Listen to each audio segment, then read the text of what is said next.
Hello and welcome to the JfG Podcast. This is episode 236. My name is Alex. I'm joined as ever by my good friend Ash, and that's all the pageantry you're going to get from me. Hey, we've been buddy. relatively lackadaisical recently. I'm here. There you go. There's like a proper intro for you, and now it's time to kick back, unbutton the top of your jeans, and just chill. How you doing, Ash? Are you all right? Take them pants off, just like me. Take them off. Just Take kick them all. off. Put it all in your mouth. I mean, that's a step too far, buddy. Well, I don't know. We'll see. We'll see how things go. But Yeah. you're all right. Yeah, mate. It's been so long. I've forgotten what does feel like ages. because we changed it up, and now I don't know what I'm meant to do. Yeah. Feeling good? You can do I do that? Yeah, well, do what you like, frankly. At this Who cares? point. It doesn't really matter. So, yeah. Well, it was Christmas, wasn't it? That was good. It was, yeah. It's good if you get loads of presents and stuff. I got some presents. Yeah, I guess you could say I got some presents.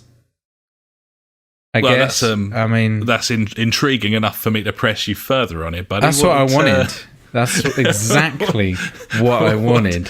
You fell for it. There. Yeah. Hook, line, and sinker. Run me out of town like a common pygmy, buddy. What fish hooked you? I did. Yeah. I didn't really, but yeah. What'd you get? Exciting things on under the Christmas tree for me this year was a new woolly hat. Nice. Yeah, I like a good woolly hat, having no hair. It comes in handy. So I was like, that's nice. I got doubles as an extremely posh wank as well. I find. Wow. So. Something I could also use for a cheeky posh wank. I got some shower gel. Nice. Yeah, the twofer combo. Yeah. Oh yeah, it came with some deodorant as well. So that was nice. Lovely. Yeah. For after. Very nice. Staying fresh. I don't know if my wife's trying to tell me something, but don't smell so bad, you can't. I reckon that's what it was. Possibly, if there is a message, that one. And thirdly, and finally, some socks. Lovely. So wow. I nailed Christmas this year. My friend. A fucking haul, buddy.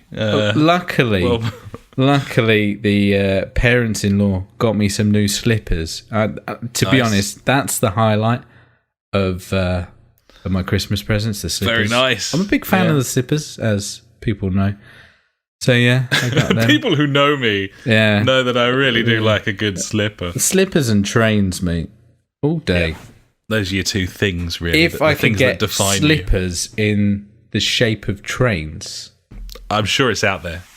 I'm going to have to find it and get some for next year and just buy myself some Christmas presents, because obviously no cunt does buy me Christmas presents, as I've clearly just shown. I mean, it's not all about getting really good stuff, but it mainly is, It's like 80-20.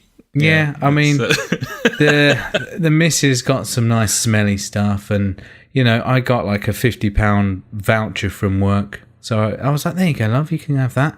And then she wants to get, because obviously she's had her operation, and she's put on a few pounds here and there. She's not happy, and she asked for an exercise bike. So, I got an exercise bike for her, So she got what she wanted. I didn't. And you got your hat. There you go. Everyone wins. Yeah. She's like, he's bald. What do we get the bald cunt? I know. There we are. Fucking hat. Get him a fucking hat. Nice. So, it was a good holiday for me, buddy. Sounds fantastic. Luckily, I bought so much beer and just got wankered every day. I didn't care. It was ace. Yeah, it was really good fun. And you were off for like a fortnight, weren't you? I was off for 2 weeks. It was lovely. I went down to see the folks. Yeah, I was like, I can't. I've been in my job nearly 10 years now. I don't think, apart from when I've had kids, I've had 2 weeks off. Because obviously when you have kids, you get 2 weeks off, which is nice. Well, you don't get paid the same. You get paid fuck all, but you can have 2 weeks off, which is nice. But I was like, yeah, that's lovely. So yeah, saw the parents, drank a lot of beer down there. He bought me a couple of kegs of the local ale, microbrewery ales down there. It was lovely. It was Kentish. It was beautiful things. Nice. And then, yeah, I just carried on drinking, and I really haven't stopped. I think I had one day when I didn't drink, but that's because I didn't have any in, and I was getting a bit, worried the fact that I didn't have any beer in. I think I've got a problem now. Definitely have a problem, yeah. Why would you stop drinking? You've got a mouth. Exactly. I need sustenance. That's how it works. Exactly, Yeah, it just makes sense to me. Anyway, buddy, how was your Christmas? Did you get anything off your... I can't even remember what my Christmas list was. But did you get anything off yours? No. Cool. Good start. Happy days. No. I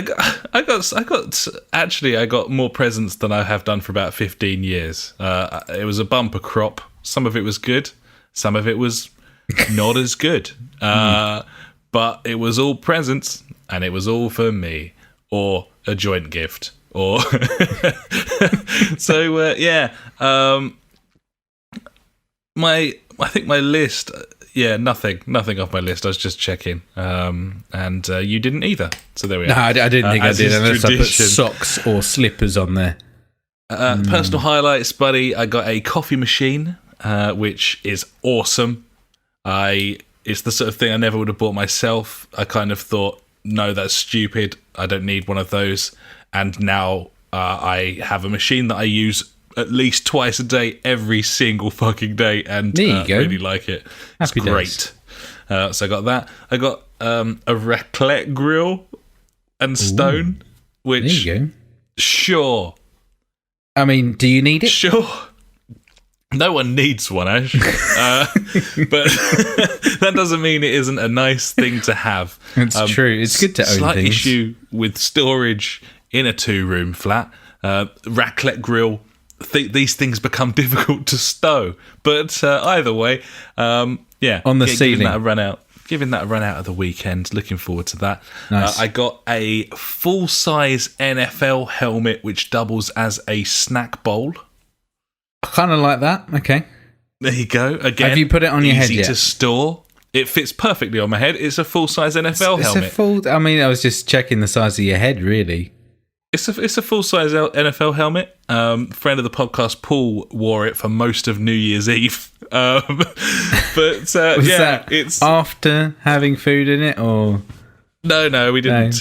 Didn't partake in it. You'd have thought a New Year's party, I might bust it out. Bust it out. Didn't. No, fuck that. Didn't. Why would you? Used like breakfast bowls. Yeah, but, that makes sense. It's got inserts. It's got one that goes in the grill. It's got one that goes in the top. You can just fill it with chips and dip. Crisps, that sort of thing. It's kind of like a beer hat, but for chips and dip. For chips and dip and an NFL helmet. Yeah. So that was great. I got a Fairy Light phone charger, buddy, which doesn't sound much, but actually I thoroughly enjoy. And also a Red Panda Christmas T-shirt, which I rather like as well. Fan of the red pandas, mate. I got a shit ton of underwear, which is lovely. I don't have to buy any of that for another 10 years. I didn't get any underwear this year. I was very upset. I was like, sweet, I got the socks. Where's the pants? Yeah, no pants. So I've got to go another year in the same fucking boxers, mate. Can happen. That's what I got to do. Yeah. I got some nice clothes. I got some nice shirts and stuff. I can't complain, frankly. It was very, very nice, slightly short-lived Christmas. My holiday season was peppered with work, so I think the longest I was off in any length of time was 4 days before I had to go back to work again. Yeah, which kind of sucked balls. So there was that. But other than that, it was cool. It was fun. New Year's was great. We had everyone over here and had a big old bash, and then headed down the old Pantiles to stand under the giant fireworks and nearly die, as we do every year since we moved to Tunbridge Wells. So it's like firework roulette, really, you could say. Firework Mageddon. It's a dangerous game. You know, you got to cover your head. And friend of the podcast, Mark, came down for that with his missus, which was cool. Nice. So, we were a good old troop of people. I didn't get kicked out of the pub this time, so Happy days. That's a good way to start the year. Definitely. And all in all, mustn't grumble, buddy. I didn't get any video game stuff whatsoever. Nah, me neither. That tends to be the way things go these days, but not to worry because before Christmas, I put the hints out like, oh, my controller seems a bit broken as well. I guess I'll just use the kids' ones when they get the new ones. I did that too. And I thought, oh, maybe I should take the hint and be like, oh, I'll just get him a new controller. That'd be nice. Mind you, after Christmas, in a few days after Christmas, some family members got me looking on this site called John Pie. This is an auction website. Right. We bought our cooker off there for 80 quid. It was meant to be like 250. It wasn't damaged or anything at all. It was just missing the trays things on the inside. But because it was the same make as our cooker that died, our old ones fit, which was nice. So we got a lot of saving. I didn't think anything of it at that time, but they said, oh, Ash, have you looked at this? There's loads of like controllers on there. So I was looking through, I was like, oh fuck, there's all these like Xbox Elite Series 2 on there. Oh, bidding at £10 at the moment. But I'll put £30 on that. Anyway, they ended up going for 60 quid, and then you've got to add another like 40% on top of that. So that was like, what's that? I don't know, quick math, like 90 quid. So that's like you can save yourself like 50 quid there or something. But they had some of the Nikon, I don't know what they are. Because, I was looking at the, elite controllers or super controllers or these custom controllers or whatever. I was talking about them before. So I was looking at these and I bid on one up to £55. So I was like, okay, 70 odd, 80 odd quid. I'll buy this. They're like brand new. They're like 130 quid. I was like, yeah, all right, I'll push it out. But some cunt just kept putting £1 more than me. I was like, oh, fuck this. I just, and it was it's not an auction site where it's like, oh, there's a timer and it stops. It's like, oh, when someone bids in the last 5 minutes, sticks another 5 minutes on the end. So it can go on and on. I was like, oh, fuck this. And obviously some cunts just trying to buy it to sell it on. Not like me, that actually wanted the thing. Anyway, I might keep an eye out on that website, to be honest, because there were quite a lot of decent stuff on there. I was surprised. I thought it would just be tat, but there's constant. There was fucking like 30 of these Xbox controllers. I was like, fuck me. If I had money, no bad. I could buy them, but I don't. Anyway, what better way to shift stolen goods, I suppose? Yeah, it's true. I do love stolen goods. Anyway. So you said New Year's you went out and stuff like that. I didn't. I sat in. I was awake at midnight though. I didn't expect that. That was cool. It's the closest I've ever come to not bothering to go out. We were sitting here, having been through the sort of festive period, feeling very sort of fat and old. Me and the missus, and we were just like, shall we actually just watch that fucking Hootenanny? And no, it got to like 4 p.m. I was like, fuck that. Invite everyone over. We went down Sainsbury's. We just went and basically spent all of our Christmas money on like a huge feast of food for everyone. Because it's the season for giving, buddy. That's how you do it. Apparently not in my house. Not giving to me anyway, mate. Didn't really spill over into Nottingham. No. Wow, I got loads of gifts for everyone, mate. You do the job. You're from the south. You understand. But it was cool. It was a good break. I enjoyed it. It felt very short. That kind of made it more special to me a little bit, to be honest. It's nice. I had to kind of savour it while it lasted to a degree. And I was in charge of the cooking this year, so I cooked the whole Christmas dinner for the family. First time ever that I've done that. Nice. It all went real well. Only had one calamity. What was that? And that was I was trying to make this elaborate gravy. A Gordon Ramsay recipe. Didn't really have the required ingredients. My folks were under strict instructions because they did a booze run to get some nice British dry cider for the gravy, and they got Strongbow Summer Fruits, which Yes. is neither dry nor cider if you smell the fucking stuff. Bit of Frosty Jacks, maybe. I had a crack at the gravy using Strongbow. Didn't go well. Had to use granules in the end. But everything else went brilliant. I managed to get the skin detached from the breast there, buddy. I managed to get the butter down inside and shit. It was fucking sweet as the punch. So nicely done. Yeah, it was good. It was good shit. Good break. And I played a fuck ton of video games, which I'm now going to talk about. Because that's what this is. That's what this is. This is a video game podcast. That's the topic. Before we go there, buddy, I'm drinking the Shipyard American IPA. What are you drinking? I'm drinking the Hobgoblin Knobgobbler Gold, buddy. I've been on the Gold as well, buddy. They had it. I went down the range yesterday, and it turns out they sell ale in the range. Yeah, they do. It's nice. Didn't know that. There you go. Buy all your beer making bottle. Stuff down there. I was like, shit, yeah. Do that, buddy. Yeah. Beautiful. Yeah. Lovely stuff. Right, so video games. I mean, what you've been playing? Should we take it in turns or something? We've played a lot of stuff. It's been like a month, hasn't it? So I mean, everything that I've played apart from one has just been shit I've talked about before. Apart from another one which you've spoken about before. But anyway. Oh, yes. Firstly, I've been playing Tabs, the totally accurate battle simulator. Have you seen this, buddy? I have got it. I've got it installed on my console as well. I know the Funk's been tucking into this and very much enjoys it. It's very silly. It's barely a game, but for some reason it's still brilliant. It's not a game.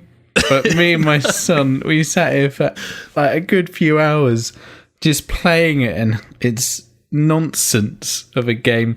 So, quick description: 2 sides of a map, line in the middle.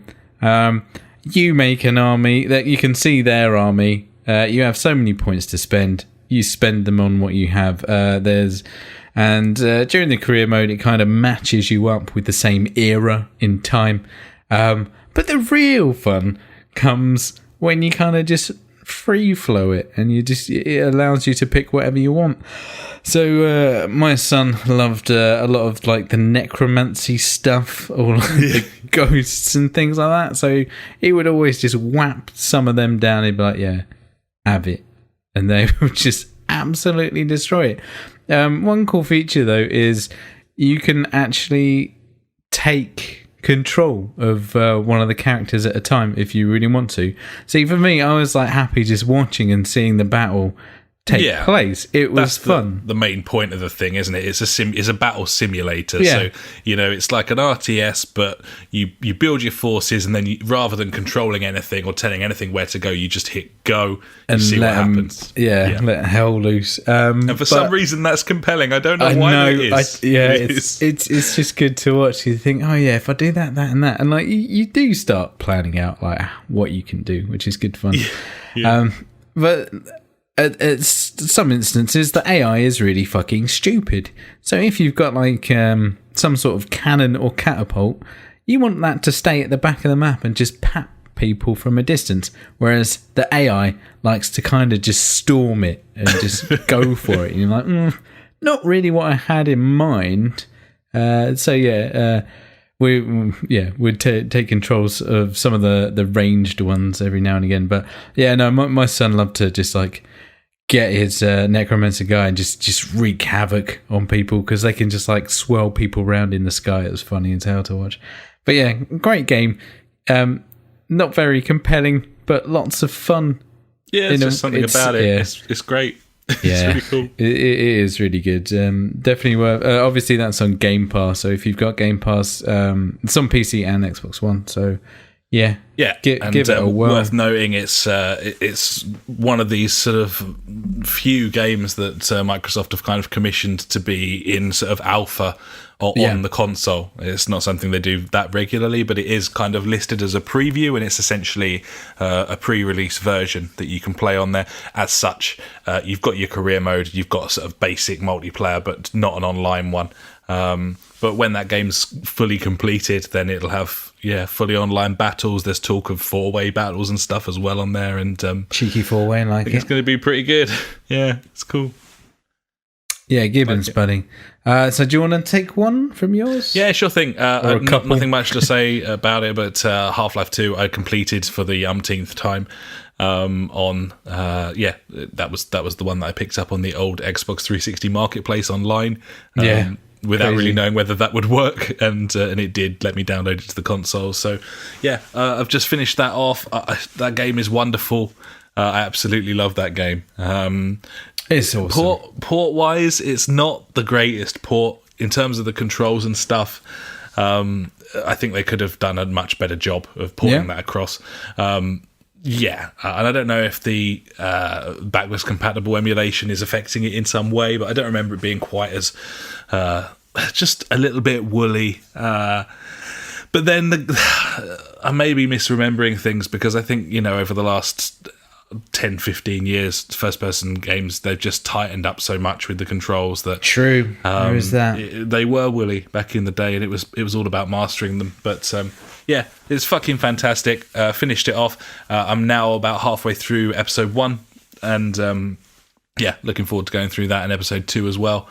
Orange Box, man. It's old, but it's fucking great. That's about all I've got to say about it. It's it's fucking seriously. Sweet as the punch. So good. So good. So you've been tucking back into Luigi's Mansion 3, buddy, and I know you thought it was kind of a bit mediocre, but you were kind of, pressing on with it before. As with most of these games, just been playing with the kids. Luigi's Mansion 3, it's a good enough game to play, buddy. It's enjoyable, it's nice and simple, it's not too taxing, but it's got quirky little puzzles in there, which, keeps me entertained. As well as the kids, it's a good game. I have realised that the Switch is a complete piece of shit, though. 2019 was the year of realising that the Switch is a piece of shit, I think. Are you talking power-wise, or everything-wise? It's just pants in it, really. It's all right as a mobile device, I guess, like a mobile console or handheld. But also it's not, because it doesn't just fit in your pocket. You always have to have a bag with you if you want to take it with you. It's much like having a tablet in the same way. You don't just carry it around with you. You have to purposely take that out, plan ahead kind of thing. But the controllers are just absolute pants. They're the worst thing ever. After having played Overcooked on a PlayStation controller, it's you can just feel the difference. It's insane. Those Joy-Cons are just the worst things I think I've ever held. Great idea, good concept, but just execution wise, just terrible. Really bad. Bit of a shame. Yeah, I mean, it is, and especially with all the issues with the the floating and stuff or whatever on the controllers. The fact that it's just not good, man. It's really not good. I saw that Nintendo France are doing free replacements. Still no news for us in the UK, which sucks balls, really. They seem to have managed to keep it relatively quiet. It hasn't hit mainstream news, really, considering what a complete failure that is for a product. True. It's not the best. Gibbons. So Luigi's Mansion, it's fine. It's a good game. It's solid. Made me think of other games that came out on the Switch this year, and really none came to mind. So once again, proving the point that the Switch is a pile of wank. Well, I think the thing that's really tarnished it this year or last year rather, is the anticipation for that Pokemon game, and then it comes out and bombs. People are like, no, this is it's not great. I have played a bit of it, but I was like, no, this doesn't capture any of the excitement or joy of previous Pokemon games that I've played. At least Pokemon Go had its, it was like the original one, wasn't it? So with a twist in a way. They've always been dining off this quirky nature and brilliant first party titles, but when those start falling down, especially alongside when they're pushing shit that people don't like at this point, $5 a month to play Mario on your phone and that sort of thing. Like, fucking sweet. It's just not good, is it? Like, it's no. I mean, they've had a great year sales wise in terms of their console sales. I'm sure they're going to have a better one next year. I'm sure they probably have to. Yeah. I mean, it's the only handheld that's out, really. So yeah, they haven't got any competition apart from tablets. No, it's true, and it's the only console aimed at kids these days as well. Like, both the other consoles are trying to be a bit more for adult audiences, I think. Yeah, so, totally. Yeah. Well, best of luck to them. I think it's balls. I don't care. It doesn't affect me, so it's fine. Yeah, true. Yeah. Oh well. So, what else have you got? I suppose the one that I should probably talk about the longest, or at least in most detail, is Control, which I really wanted to play before we did this podcast, before we started talking about our favourite games of 2019, because I suspected it would be in there. And obviously it's a Remedy game. I've always had a massive hard-on for Remedy. Like, they just create these wonderful but slightly flawed games. Max Payne, it was like amazing, but occasionally you had to trundle along a bloodline, and that was fucking annoying. You had Alan Wake, which was really exciting, really cool, but had massive pacing issues. Like, and then like Max Payne 3, kind of similar. Like it was great. Have you played Quantum Break? Yes, I have. I played all the way through Quantum Break, and I thought it was really fun, but invariably the story was a bit balls, and it had a lot of potential and informed a lot of the design for Control. So really, I would say Control is like the perfected version of Quantum Break in terms of the sort of controls and everything that you have, in terms of how the game sort of operates, the powers that you have, and so on. So Control is a single-player, third-person shooter. You enter a building, like, looking for your brother. You're there for a job interview under sort of false pretenses. The whole place is, like, gone to shit, and you quickly realise that there's a lot of sort of supernatural, alien-y sort of stuff going on. To talk too much about the plot would be to give the game away, and I wouldn't want to do that because it's the best thing about it, to be honest. Oh, nice. Cool.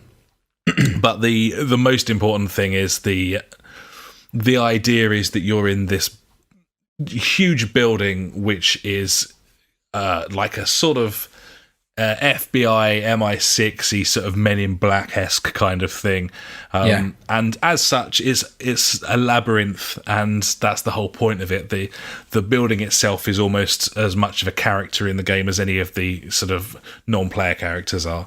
And nice. It's a very interesting story, like really quite cool. There's loads of amazing art direction here, and wonderful animation, a great selection of enemies, and you feel like an absolute badass in this game. You know your powers are, you can fly, so it's kind of a hover that you slowly upgrade more and more.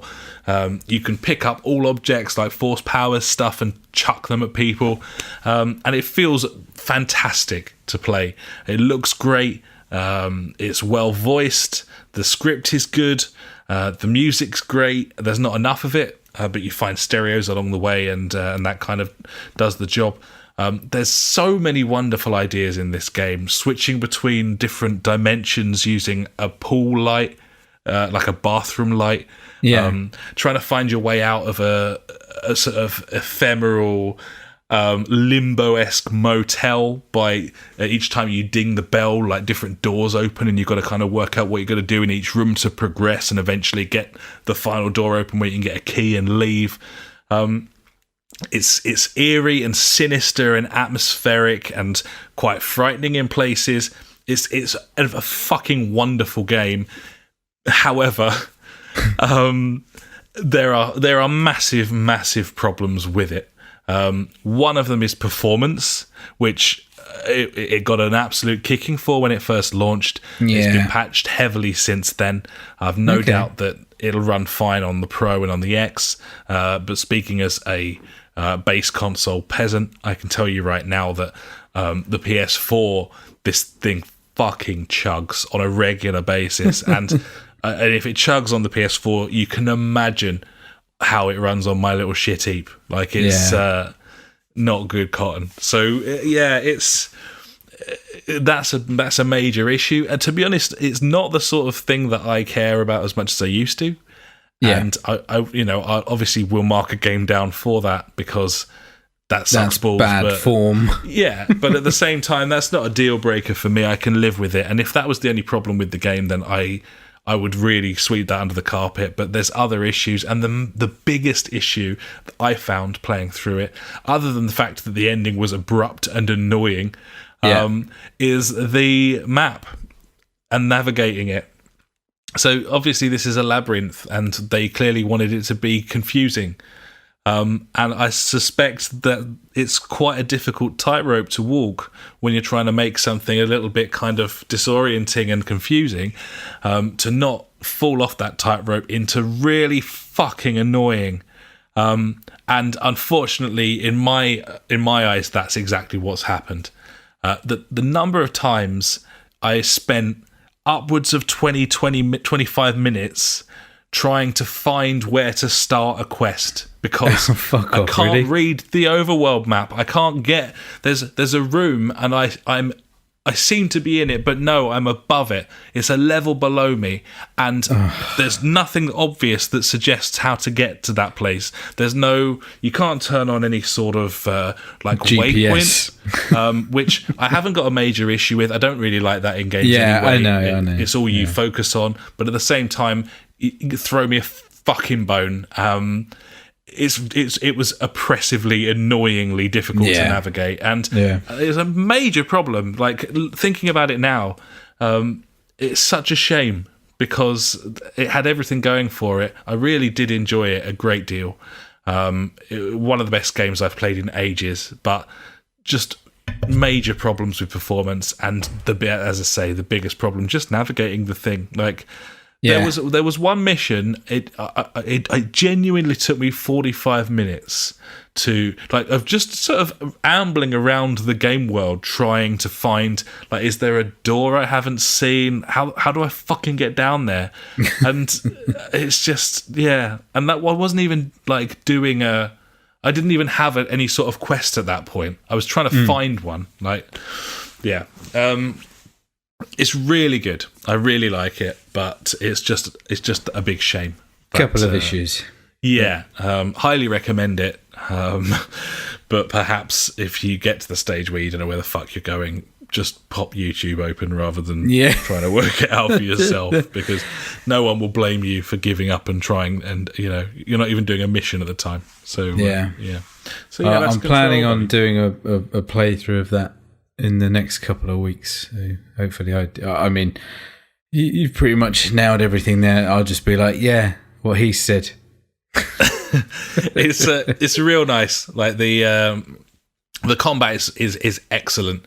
It's very satisfying, very frantic. It's a lot of fun. It's just a lot of fun, and that's what it should be. And that's what Quantum Break had the makings of. You could do stuff with, like, force power throwing objects and putting people towards you and stuff, but they hadn't quite nailed it down, and this really does. And some of the stuff it does with level design, once you finally get to the fucking levels, is absolutely amazing. Like, this game does stuff with its environments that I've never seen any game do. It's thoroughly unique to Control, and it's not often you can say that in this day and age. No, it's nice to see that something new has come out. Like, we go, like, we speak about Half-Life 2 as such, like, a big game changer for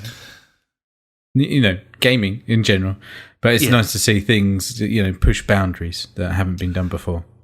Absolutely, and just really fun, really clever, and a good laugh. Enjoy. Nice, buddy. I've been getting tucked into Fortnite again a little bit. We had a message from Mike Strider in Discord, who's all about playing a bit of Fortnite and enjoying the silly game modes that I have suggested in there. The fact that, you don't have to play the Battle Royale mode. There's all kinds of shenanigans going on there. So, I've been doing a lot of them. with the kids again. It's been good fun. Like the whole kind of, I'm gonna say like Gladiators. You know, the TV show, you know, the thing at the end, you know, with the Travelator and yeah, exactly. Just doing that stuff. It's really fucking stupid and funny. I highly recommend, like, if you've got like a few mates that you play with, like, download it and just give these things a go. They're really stupid, but also really fun and frustrating as well at the same time. They're good. It's good. Nothing else to say about that game apart from it just continues to make so much money. It's fucking ridiculous. Madness, yeah. It's insane, isn't it? Kids these days, mate. Luckily, my son doesn't care for it as much as he did, which is nice. I like that. I've played my friend Pedro, buddy. I've had a few hours on that. Obviously, not with the kids, because it's all about killing dudes. Yeah. And what a delight this game is! It's wonderful. It's so good. If I had to pick 10 games, I think it would be in my top 10. Unfortunately, it didn't make the top 5. Spoilers. I think that's probably just because I haven't played it enough, though. I think if I carried on playing it, it might creep in there. I'm not going to give anything away, but yeah. It's wonderful, isn't it? It's so much fun. Yeah, and you went through it all anyway. So art style is great, stupidity is great. Just, you know, the fact like it's like a ballerina, but it's not, and it's just fucking stupid. It's so good. You know, you can string things together, and you can use objects in the world to string combos and things together. It's really well thought out and put together. It's so satisfying, and you kind of feel like you're in control a lot of the time, and then a lot of the time you're like, actually, is this luck? You just sort of sneak your way through stuff, and frantic last minute kills and that sort of thing, coupled with the fact that you spend the entire game talking to a banana. It's what more could you want? Givens, buddy. It's really, really good. Really good.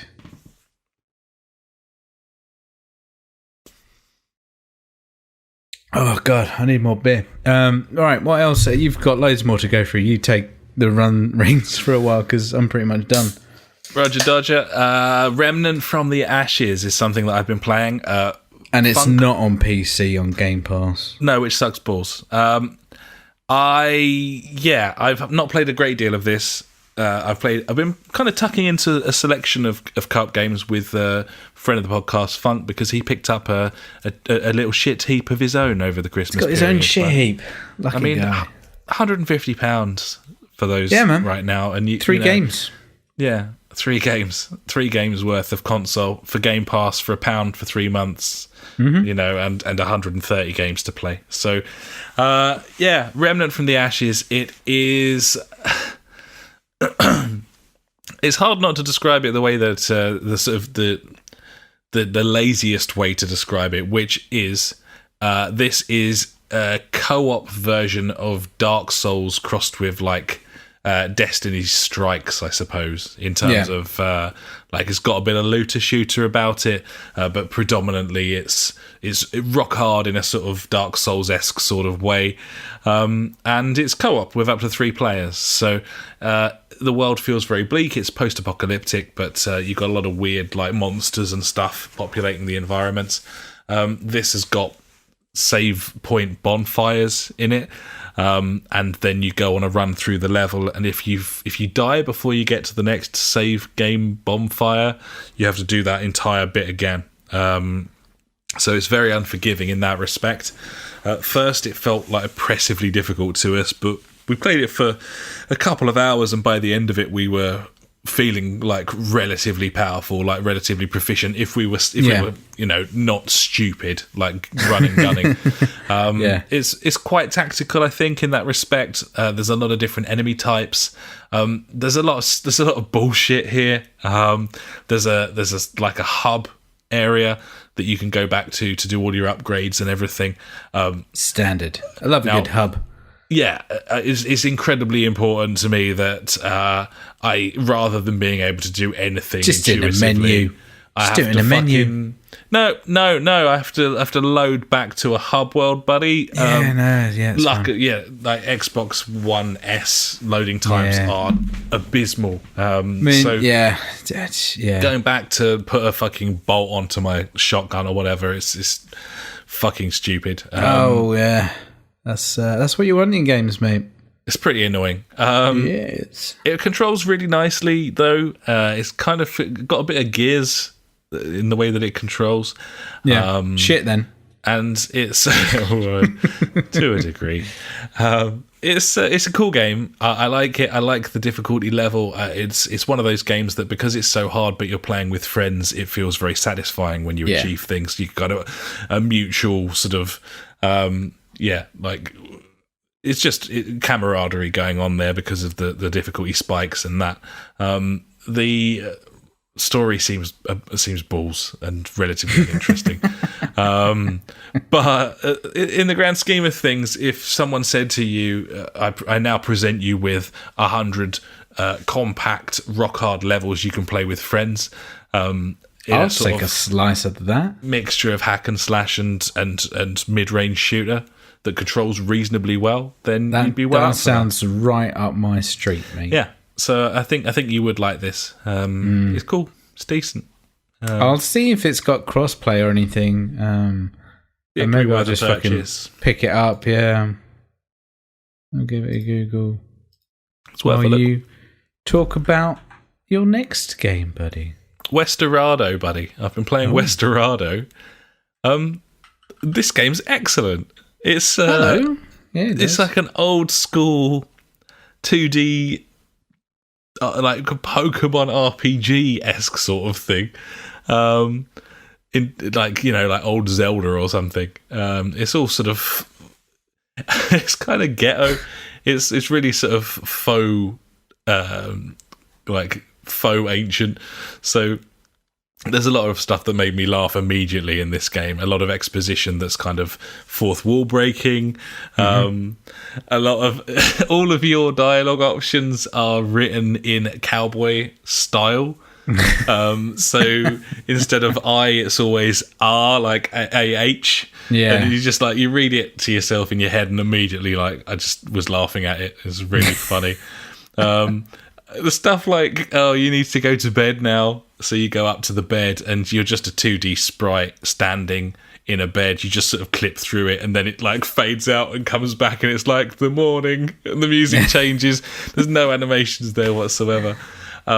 This is just made by people with a real soft spot for old school RPGs and also a real sense, like an Adult Swim style sense of humor. Nice. And for all of those reasons, it's really fun. It's quite enclosed little map. I think I played it for half an hour and I'd already explored like 25% of the map or something. So it's quite an enclosed world. The whole point of the thing is you're supposed to be helping your brother herd some buffaloes into a pen. One of them escapes. You have to chase it. When you come back to your homestead, the whole thing's on fire and your brother and mum have been killed. And you have to avenge their deaths by finding out who did it. So it's all completely contrived. You go around the town, the woman's like, you need to go and get my husband from the saloon, he won't come home or whatever, and then you encourage him to come home. And through all of the dialogue trees, you've got the 2 or 3 options that you have, or right bumper to draw gun. And that acts as a 4th dialogue option throughout the whole game. So no matter what you're doing, you can be talking to a priest or a shopkeeper or the saloon owner in the bar, and he's like, "What can I get you?" And you can draw gun, and he's just like, "Whoa!" It's just it's really funny. Good. It's quite tough as well. You've got the lives are done in hats, so you've got 3 cowboy hats to start off with. If you get shot, then your hat falls off and there's an animation of you putting on another hat. You come back to the homestead and your brother's dead and you go and speak to your uncle and he's like, "I told him he should have been wearing that hat." Like, it's fucking funny. Nice. Hopefully, me sort of gushing for 4 or 5 minutes about that has encouraged people enough to give it a burn. Give it a go. Yeah, why it's not? really fun. I really like it, and it's on Game Pass, buddies. So give that a burn. It's fun. I like it.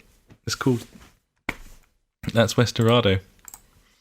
It doesn't look like it's on PC though. It's probably super cheap on Steam if I had to wager a guess. But if you like old school RPGs, then I think you'd really dig this. It's kind of almost like a sort of Monkey Island-esque take on that sort of old school kind of game design. Yeah, and it just kept making me laugh. Like, how rare! I'm just reading speech bubbles on like a 2D 8-bit game and laughing out loud to myself. It's something special there. Nice. So yeah, there you go. I'll whip through a couple more because some of them I didn't play for very long. Human Fall Flat is an awesome game. We had loads of fun with Gang Beasts on game night, and that gave me a hankering for some co-op based Gang Beasts-esque gameplay. So Human Fall Flat's where it's at. There's like 8-9 levels now, like really long levels on that thing now. So that's really fun. That's on Game Pass.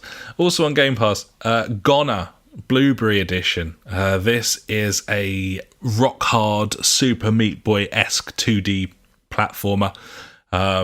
Beautiful art style, really clever. It kind of draws the platforms around you, so the whole screen's sort of blank apart from the portion that you're standing in.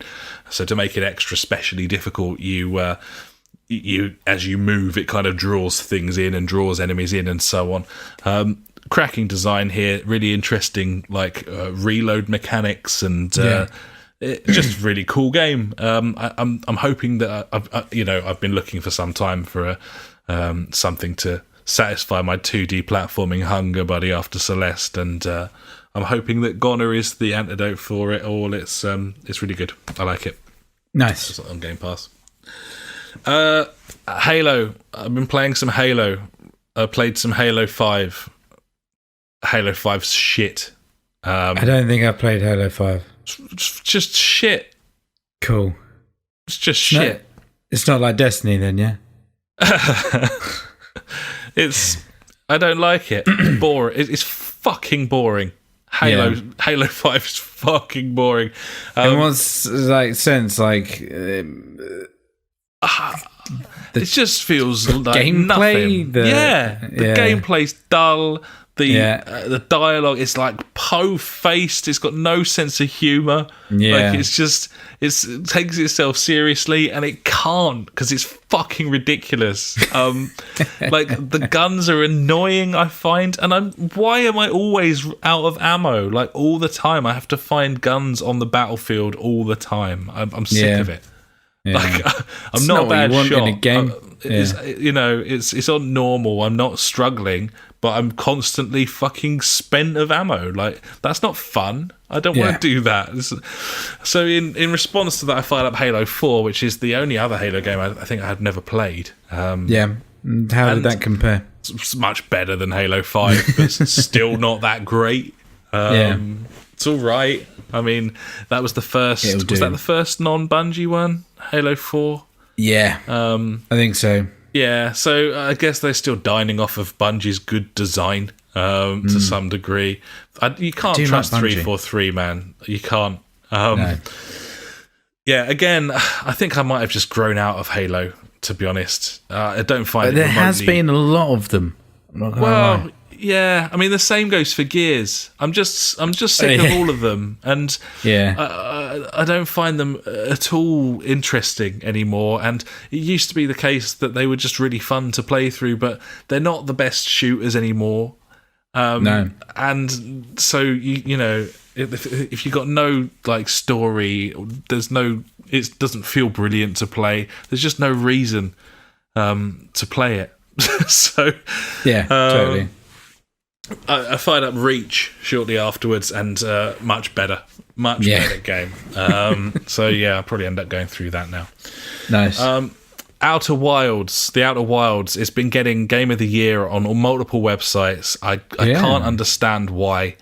I've tried really hard to understand why, and I've failed. I didn't really like it when I first played it. I find it very annoying having to do the same thing over and over again. I think I'm missing the point of it. I guess it's not for me, but it's a game where you are some alien and you are an astronaut and you talk to a load of people in a town, and then eventually you are taking off in a spaceship and exploring your small sort of galaxy. There's maybe like 8 or 9 planets. So that's all great, but in the middle of that sort of intro sequence, a statue like entrances things or something, and basically it becomes like a Groundhog Day thing where you can die at any moment, and every time you do, it puts you back at the start. You've still got all of the knowledge and dialogue choices and keys and stuff that you learned from your previous runs, but it's got that roguelike sort of thing going on.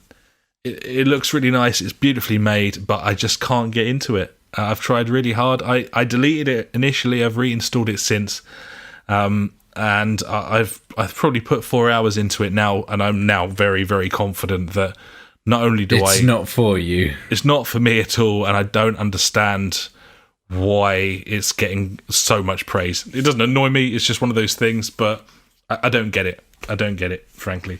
Yeah. It's like a roguelike, isn't it? And they're shit.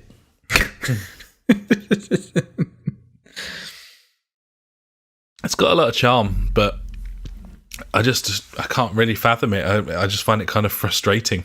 Keep doing, there's just something about it. Don't really understand. We'll move on. Cool. I very briefly played Devil May Cry 5. Why, you ask? I can't answer. Just to see if you like it or not, I'm guessing. I thought I'd give it a go, and I think it's quite cool. I think it's quite a cool game. Okay. Yeah, I'm not very good at it, but then I think the last one I played was 3, maybe 4. I can't remember. And no, it's not my cup of tea. No, I'll never play again. But I just had a little dip in to see what it was all. You got to try these things, buddy. You never know. Your taste changes as you get older. It's quite a cool game. Quite cool. I won't play it again. And the only other one, Jurassic World Evolution. I played that recently because it's on Games for Gold. Games for Gold, isn't it? It was one of the games. I picked that up, but it's not on PC, so I can't play it. Yeah, that will happen. This is really good. You shouldn't be surprised that it's really good. It's from This Frontier. Is the theme park world for Jurassic Park, isn't it? Yeah, it's a park builder. It's from the people who made Planet Coaster. Yeah, it's fully licensed. It's got all of the John Williams music in it, and all of the narration and tutorial is voiced by Jeff Goldblum. Oh, that's amazing. Yeah, it's just really fun. I like it. Cool. But I do crave a mouse at all times while I play I was going to say, the place you want to play that is on a P. Well, you can plug a mouse into your Xbox now, can't you, buddy? I think you can. I haven't tried it yet, but I should. You should try that. Get a wireless mouse and keyboard, bang it in, see what happens. Probably not a lot, but, Yeah, it's worth a go. You never give know. It a try. So there you are, buddy. Those are all the games I've played over the last 3.5 to 4 weeks. Nice, buddy. Obviously, I've been playing some Destiny, as always.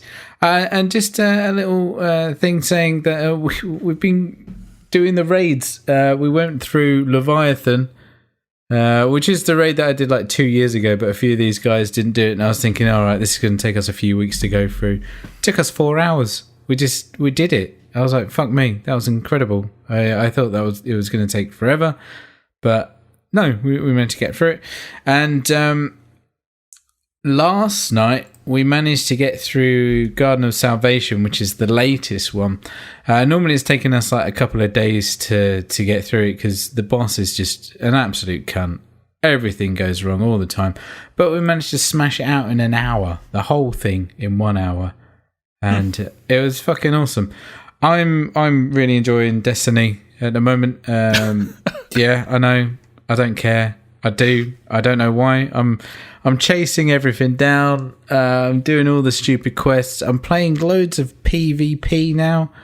Like in competitive PvP as well. I seem to be doing pretty well. We went on like a 7-game winning streak the other day. I don't know how. I was getting some kills. It was great. It made me feel good that I've still got like an eye for this. I can still keep up with the young'uns and stuff, I guess. But yeah, it's cool. I'm enjoying it. My plan is to finish off like the title, do everything for this season, and then leave it at that. So I've got another month or so of playing this game, and then I'm going to take a well-earned break, even though that's not a thing. But yeah, whatever. It's good. It's really good. Lots of fun. I'm glad you're enjoying it. Yeah, man. It's cool. Right, game of the year then, buddy, I guess. Yeah. Slightly more low-key than normal. Several reasons for this. One of them being that we've just bought less games this year than we have done for quite a long time. Probably quite sensibly, I would argue. Yeah, I would say so. It was a case of waiting for reviews to come out and, if we actually wanted the game or not just because, we wanted to win the game of buying games. Yeah, and there's definitely games that we have yet to pick up that I would imagine I would probably have had. I suspect I'll play them at some point. I would like to play Sekiro. I know that you sort of tucked in and weren't that impressed by that, but it's hard. And I wasn't ready for hard. I'd like to play that. I'd also like to play Jedi Fallen Order. So I'd like to play that. I suspect that probably would have been something that I really, really liked. I'd like to play Disco Elysium. I haven't played that. Yeah. I'm hearing very, very good things about I'd like that. to play Death Stranding just to see what the fuck it's all about. I don't think I'd like it, though. And that's why I haven't bought it. Yeah, I don't think that I would either. I would quite like to play Telling Lies. I'd quite like to have played through A Plague Tale: Innocence. I played the demo and really enjoyed it. I suspect that would have been somewhere kicking about on my list as well. So there's a fair few games that we didn't pick up, but I don't think that many in the grand scheme of things. I'm just having a very quick sort of glance through everything that came out in 2019. I think I've covered most of the stuff on here, and I would like to lead proceedings by very briefly, and I'll get it out of the way early doors because it's a negative.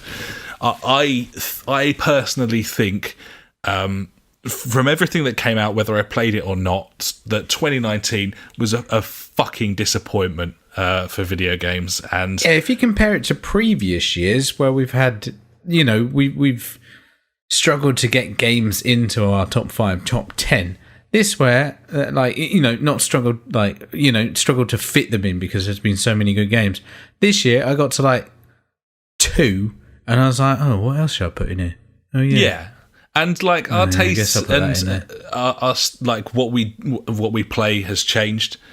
Certainly, it's not that weird that you struggled when you've basically played one game for the whole year. Yeah.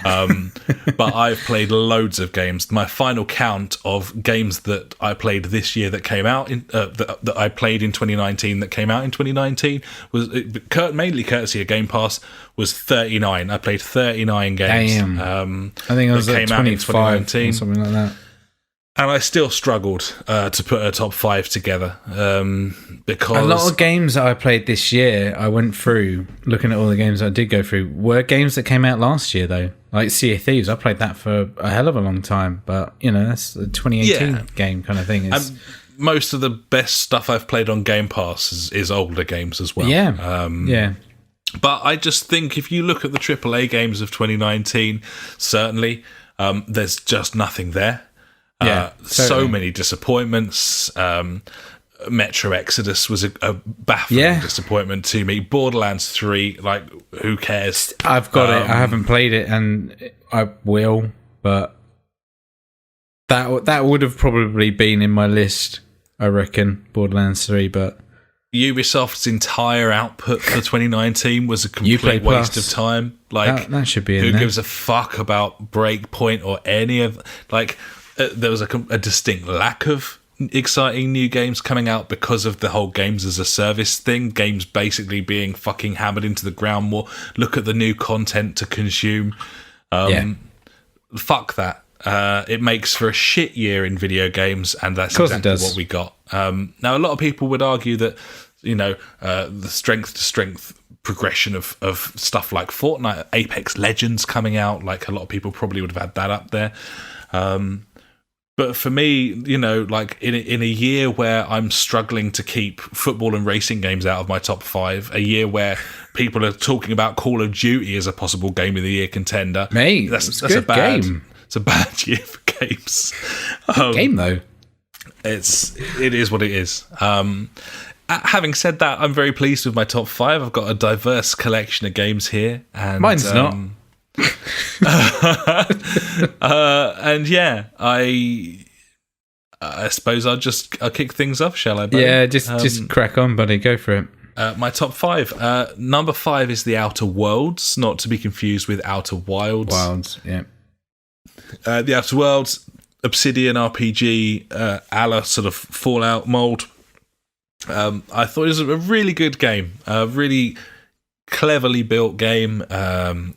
Beautifully polished, lovely dialogue choices, really fun and enjoyable to play through, great combat, everything 8 out of 10. And it's not a masterpiece. But it does what it says on the tin. It does thing. everything well, yeah. And for that reason, it snuck onto my list. It was slim pickings, frankly.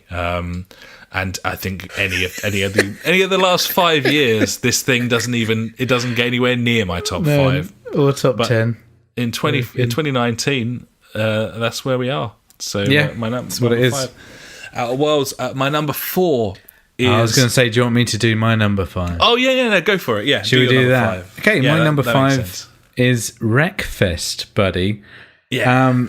We play a lot of racing games. You like racing games a lot more than me, but I still enjoy them a hell of a lot. And for me, the enjoyment for racing games really came out in Wreckfest. The handling model on this is superb. I think it's fantastic when you start drifting a car round corners and being able to just get your foot down at the right moment to catch it and everything. And then you've got like the stupidity of it being a massive bumper car rally-esque kind of game as well. It's just really well put together. It looks fantastic. The cards are hilarious in some sorts, as in, one's a sofa, buddy. How is that not fun? You can do a race as a lawnmower. It's got a lot of gimmicks to it, but fundamentally, it is a very, very good racer as well. And that is why it's my number 5. Like it, buddy. And basically, the reason that that's not in my top 5 is because I felt that I could only put one racing game in my top 5. That's fair, dude. Which I suppose spoilers ahead, but probably would have guessed anyway. But no, Wreckfest, it's a wonderful game. As you say, it's just fucking fun. It's just really fun. Totally. It's really cool. Good. So yeah, those are our number 5s. My number 4 is Control. Nice.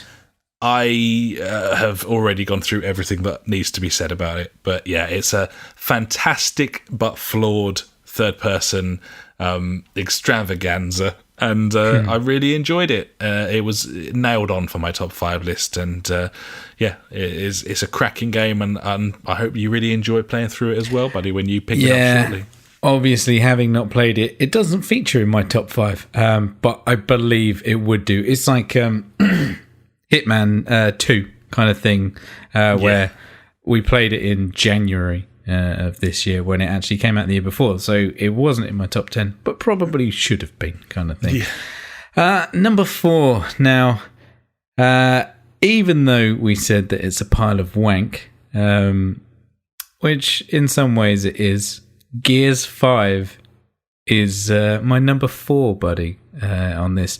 And now, I played this on PC, and this game runs at a solid 60 and just looks absolutely fucking incredible.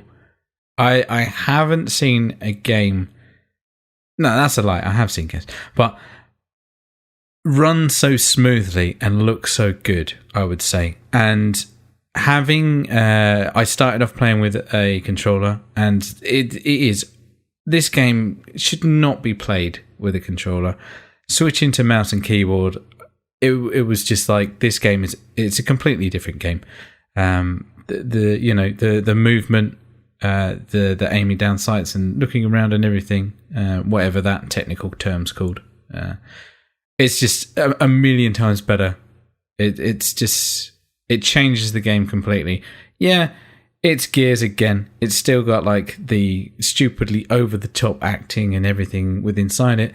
But playing this, with a couple of mates and stuff, it was just a lot of fun for me, and I really enjoyed it. And that's why it's at number 4. Fair play, buddy. Yeah. I'd imagine the performance of the game probably does improve things a great deal. Yes, definitely. I've played a fair amount of decent looking games on PC, but the fact that this just, the frame rate was just constantly 60, and I was just like, wow, this is really, really impressive. You have to say Microsoft deserves a great deal of credit for its PC releases in 2019. Totally. I think so. Considering it seemed mildly gimmicky at first, having the whole Xbox Game Store type thing on PC. Yeah. The Game Pass thing as well. It's like, are they really going to support this and all that sort of thing? But no, they've really, really followed through with it, and this is a perfect example, isn't it? Yeah, totally. Couldn't agree more. Gibbon. So number 3, my number 3 is my friend Pedro. I think it is awesome. It's just super, super fun. Yeah. I love the controls. It was an absolute roller coaster ride. I played all the way through it, and then it kicked me back to the main menu, and I played through it again. I don't remember the last time I did that with any game, but it's just a masterpiece. As I say, I've always gravitated towards these games that they aren't necessarily doing a hell of a lot. They've got like a main idea, a main concept or mechanic, and they fucking nail that. And Celeste is a good example of that, and Edith Finch is a good example of that, or Firewatch, and so's this. What it does, aka ballet murder, it does brilliantly, and it's just a blast to play through. It's great fun. Loved it. Nice. So, number 3, Call of Duty Modern Warfare. It's there, buddy, because I fucking love it. End of. Okay. Once for me, we've played Call of Duties for God knows how many years now, lots of them, and we fell off we didn't fall off the bandwagon. They turned shit really when Black Ops or whatever turned up, and we dabbled our toes back in every now and again, and we're like, yeah, this is all right, but not great because it's full of wanky stuff. This gets rid of the wanky stuff. It's just back to how it was. Like, I played unbelievable amounts of Modern Warfare and Modern Warfare 2, and thoroughly enjoyed those games back in the day. And this just throws me back into that style of gameplay. It's really good. It's really well put together. There's a lot of things to chase. I like getting my numbers up and all that stuff. It's a cracking game. The campaign's really fucking cool as well. Which, I was just going to say, I don't think there's many single player first person campaigns that I've played recently or enjoyed recently. But yeah, this is definitely one of them. It's very, very well put together. And once again, just like Gears, holds that frame rate on a console and really, looks the part, buddy. Sure thing. Yeah. I totally understand. I played the beta and I thought it was excellent. I was really enjoying it. I'm just thinking of, if someone had said to you a couple of years ago that in the 2019 Game of the Year podcast, 2 of your top 5 games would be Gears of War and Call of Duty. I know, right? I'm just imagining like your reaction if someone had said that. Like, it's totally justified and warranted, but I just think it's really funny. It's just going through all the games that, like, we've spoken about the games that have come out this year, and they've been quite lackluster, or we haven't bought them for various reasons or whatever. So I was just looking at games that have like actually made me think like, wow, this is impressive, or nostalgia in some way, shape or form. And this game kind of ticks both of those boxes. Yeah Fair enough. What's your number 2 then, buddy? My number 2 is Blood and Truth. Good because it was amazing. It's an amazing VR experience, an absolute roller coaster ride. I think it's fantastic. It's essentially exactly what I bought a virtual reality headset for, and it finally came out in 2019 and didn't disappoint, which is amazing because the expectations from me at least were very high for this game.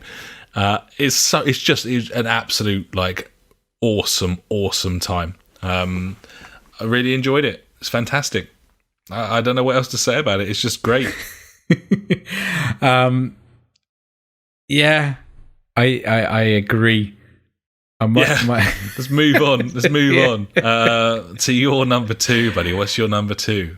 My number 2 is The Division 2, buddy. This game came out early this year. I chucked a good amount of hours into this game. I got to end level, which just means that I put a lot of hours into the game. This is really good. It's one of the best co-op shooters that I've played. They have taken the original Division and added so much more to it. The development of your stats and everything that you can, grind out, all the really interesting stuff that everyone cares about. They've made huge changes to that. But for me, buddy, that means a lot, because that's the shit I like. It's still got the best cover system in any game. Yeah, the first one did as well, didn't it? It just shits on everything. It's so well done. The only downfall is fucking numbers popping out of people's heads. I don't need that. But hey. Control's got that, by the way. Oh well, shame. But yeah, Division 2. I thoroughly enjoyed my time in this game. I thought it was going to last longer. Just down to me and the games I play. But yeah, I got to that stage and then it just kind of petered out. I think at that stage I started playing PC games and Sea of Thieves and stuff like that. Just a bit of diversity in there, innit? So yeah, Division 2, buddy, number 2 for me. Good game. Nice, buddy. My number 1 then. Number 1. My game of the year of 2019, or favourite game of the year that I've played, is F1 2019. He loves racing. I do love racing, and the thing is, racing games and football games, they're games I buy annually, and very rarely do they make it onto my lists, or at least not particularly high up. Yeah, they're not high up in the list. It's like, mid-rangey to bottom most of the time. Yeah, because, you can make as many as you want. You can make the best football game, the best racing game, but invariably, it's a football game, it's a racing game. It's not... It's unlikely to be groundbreaking in the way that other genres can be because of the constraints of the sport that they're simulating. It's got to be doing certain things. Now, for that reason, I don't think PES has ever been my game of the year, or FIFA. I don't think so, no. And I'm not sure F1 has been in the past either. I think it's been Dizzles. Yeah, I think it was up there for him. PJ, a.k.a. the Octopizzle. I can't names help. are available. I can't keep F1 2019 off of the top spot of my list because Cody's have been making these Formula One games for quite a long time now. I think it was 2008 was the first one. So, this is the 11th around in the series. They make steady progression each year. And the last 3 years, this game has been monumentally brilliant. The last 3 F1 games have been the best ever racing game released ever for me. 17, 18 and 19. And this year's game, you play F1 2019 assists off with a steering wheel. If you're a racing fan, it's really hard to find any fault with it. Now, there's huge problems online with the AI. That's the only thing that I can find that's wrong with this game. And there's someone who only plays that game mode. That's a shame. Yeah, that's me. It's unfortunate. That's me. Yeah. There's issues with the netcode. The AI, it's not up to snuff. It works brilliantly offline. They don't follow each other in a procession anymore. That's what's so disappointing about that particular problem, is that they clearly worked very, very hard on the AI in the last couple of iterations of the game. So for none of that to be visible when you're playing online, for you to be going down a straight and suddenly you're just completely destroyed by an AI driver. It literally just veers across because of netcode and connection problems, where the game just doesn't know where you are. It's a major problem, but I have the most fun in that game when there's no AIs in there anyway, and we're just playing with friends. Most people who are playing online, they're not racing with their AI. It works excellent offline. It's a wonderful racing suite. So many things you can do single player here. I've been tucking in at the start of game nights to the various challenges and championship modes. There's more classic cars than you've ever seen before, but fundamentally the thing that is so incredible about this video game is the way it feels. The sense of speed, the sense of control, how analog in nature it is, how it does exactly what a racing game should do, in that it feels like it's all you, for better or worse. It's fucking all you, man. Like if you bin it, you did that. It's your fucking fault. You fucked it. You fucked it, you silly dickhead. Yeah. If you put in the greatest lap ever, or chuck it up the inside and overtake someone clean when they're not expecting it, again. You did that. You get it stopped before the corner. You did that. It was all you. This game is like a fucking vessel for your ego in that respect. But it's just the sense of speed, the sense of occasion, the presentation's excellent. It's graphically, it looks fucking wonderful on what are aging, decrepit consoles at this point. It's a fucking brilliant game, and it's comfortably my favourite game of the year. It speaks volumes about the quality of releases this year, that an annual racing franchise has managed to hold the top spot of my list. I've no regrets. It's the best thing to come out this year. I've had a ball on it. I've probably played it more than anything else. And yeah, it's a masterpiece, this game. It's wonderful. Absolutely love it. That's my number one. It's a very, very good game, buddy. Gibbon. So your number one, buddy. My number one, obviously, this year or last year, the year that we're talking about. For my birthday, buddy, I got some VR, I got a VR headset with some controlly ones and stuff like that. And I dabbled about, and I played a lot of good games. I was like, wow, this is good. I played Static. That was probably one of my favourites. I love a good puzzle game. But one game obviously stood out head and shoulders above any other VR game that I've played. And yes, you put it as your number 2. That is Blood and Truth, buddy. Gibbon. Wowzers, what a game. It made you feel like you were like 7. You know what I mean? It was incredible. That first moment, obviously, the first bit when you have to move along, I was like, oh, firstly, I haven't got any kind of nausea, which is nice. Because quite a few VR games give me the old tummy upset, I must say, when we start moving. So that was a bonus. And then suddenly it's like, okay, here's my gun. Right, shoot stuff. Okay, go through the basic tutorial. And then I'm like, oh my God, if I hold this other hand up, it holds it in it. You know, it's like I'm actually doing it. It feels like I'm in the computer, buddy.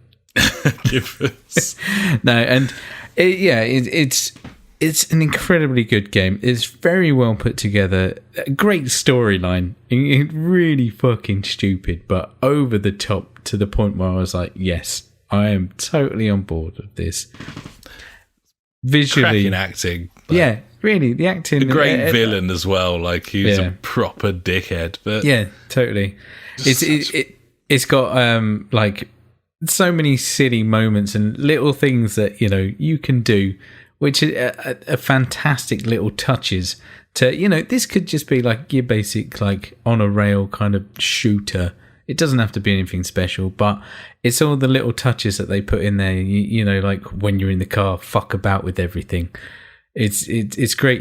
Turn the volume up and down. Try and. I mean, the climbing up the like dilapidated building, like the construction site, where you're actually physically moving about up with your arms and stuff. When you got to do like the monkey bars and stuff like that. It's good.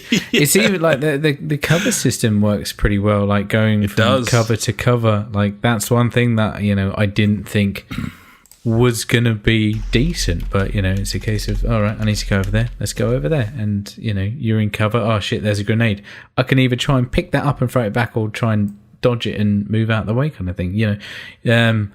Even though it is like a linear story, like campaign or whatever, or not a campaign, but mission. It's you go from A to B, but you can have there is diversity in there. You've got multiple routes you can take. I think this is what I spoke about with Uncharted 4 a few years ago, saying like they've gone from having like one corridor, you have to go down there and follow that, to you can branch out and go like 3 different routes through here. I'm not talking about like the bit of Uncharted where it's open area, but like just even like the basic missions. You can either go up there or down there or over there, and in this you can do the same, and you can have multiple playthroughs. It's really really good. It's very very well put together and looks fantastic.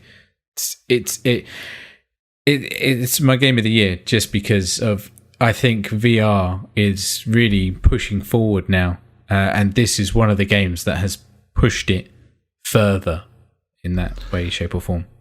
Yeah, I mean, you look at what's on the horizon. Certainly with Half-Life Alyx, for example. Yeah. And when you wondered if maybe VR was developers were maybe losing interest in it, was possibly going to run out of steam a little bit.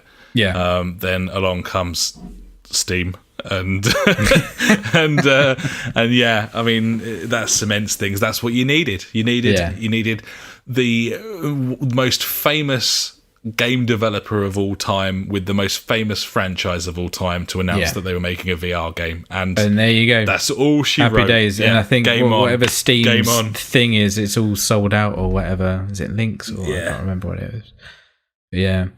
So yeah, there's our top 5s. I just want to give an honourable mention to what I think has been the best gaming thing that has come out this year, and that is Game Pass, buddy. Strength to strength, man. I absolutely love it.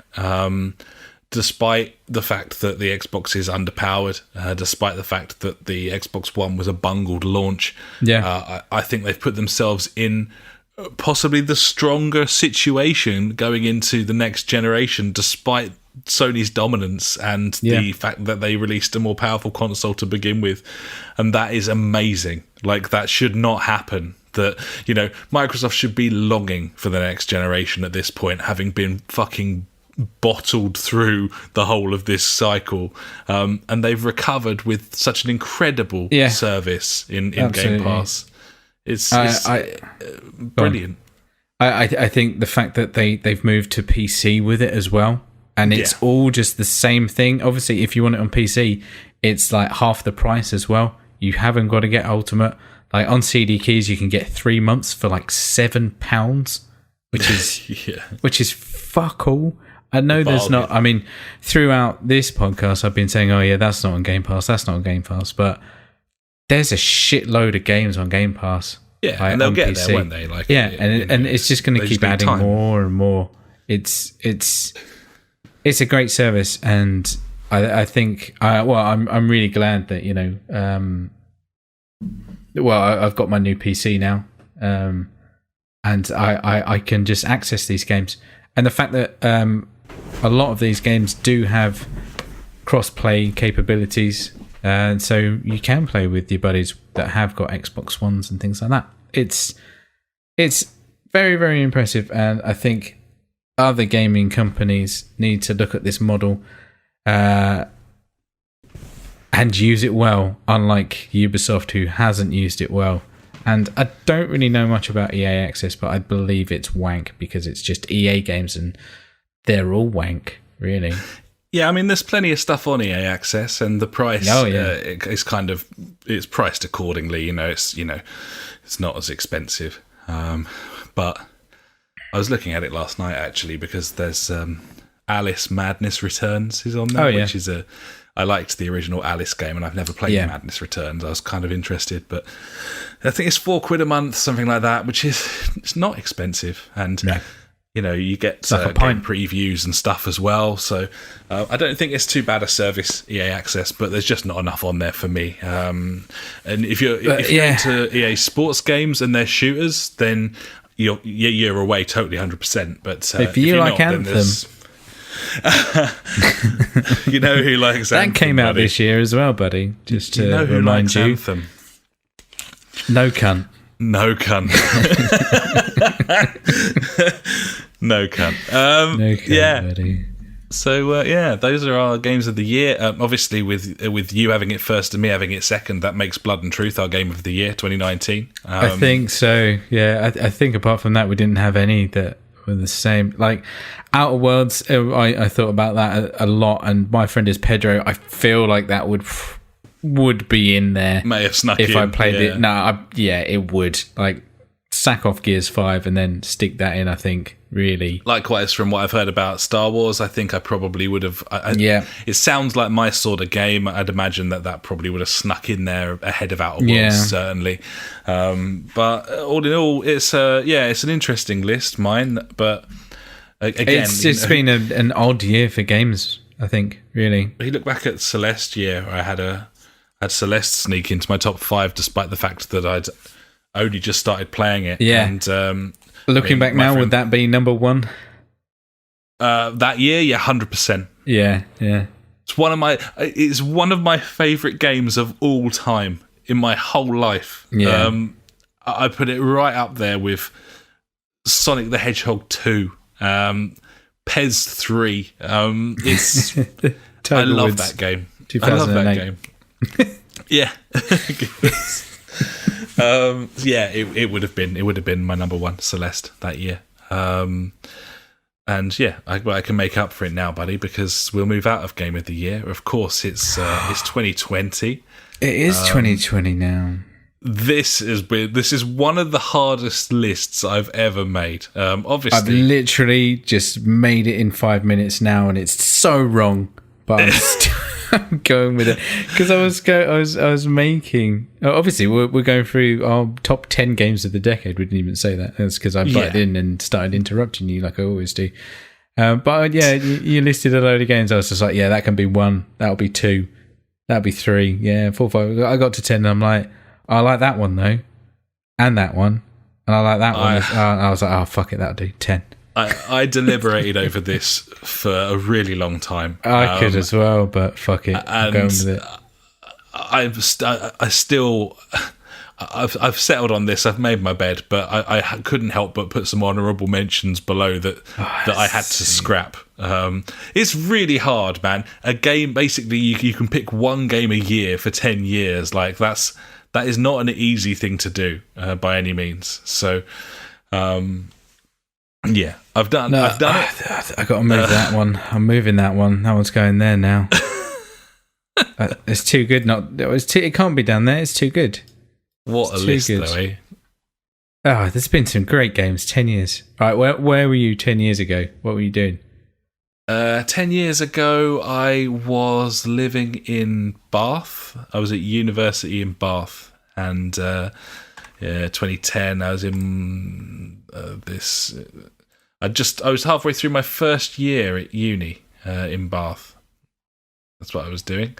Nice. Hadn't yet met the missus, and it was about this point in my first year in Bath where I managed to hook up my laptop on a shelf to the Wi-Fi and wirelessly hotspot that to my Xbox 360 so that I could come on for game night and play with you fine fuckers.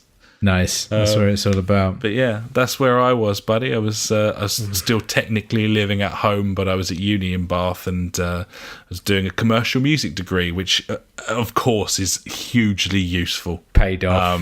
Fucking paid 100%. Off. Yeah. What about you? I was also about 6 stone lighter than I am now as well. But then that probably goes for all of us. What about you, buddy? What were you doing back in 2010?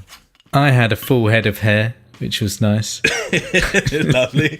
He's got a full Pepe Reina since then, but what can you do? These things happen. I was expecting my first child.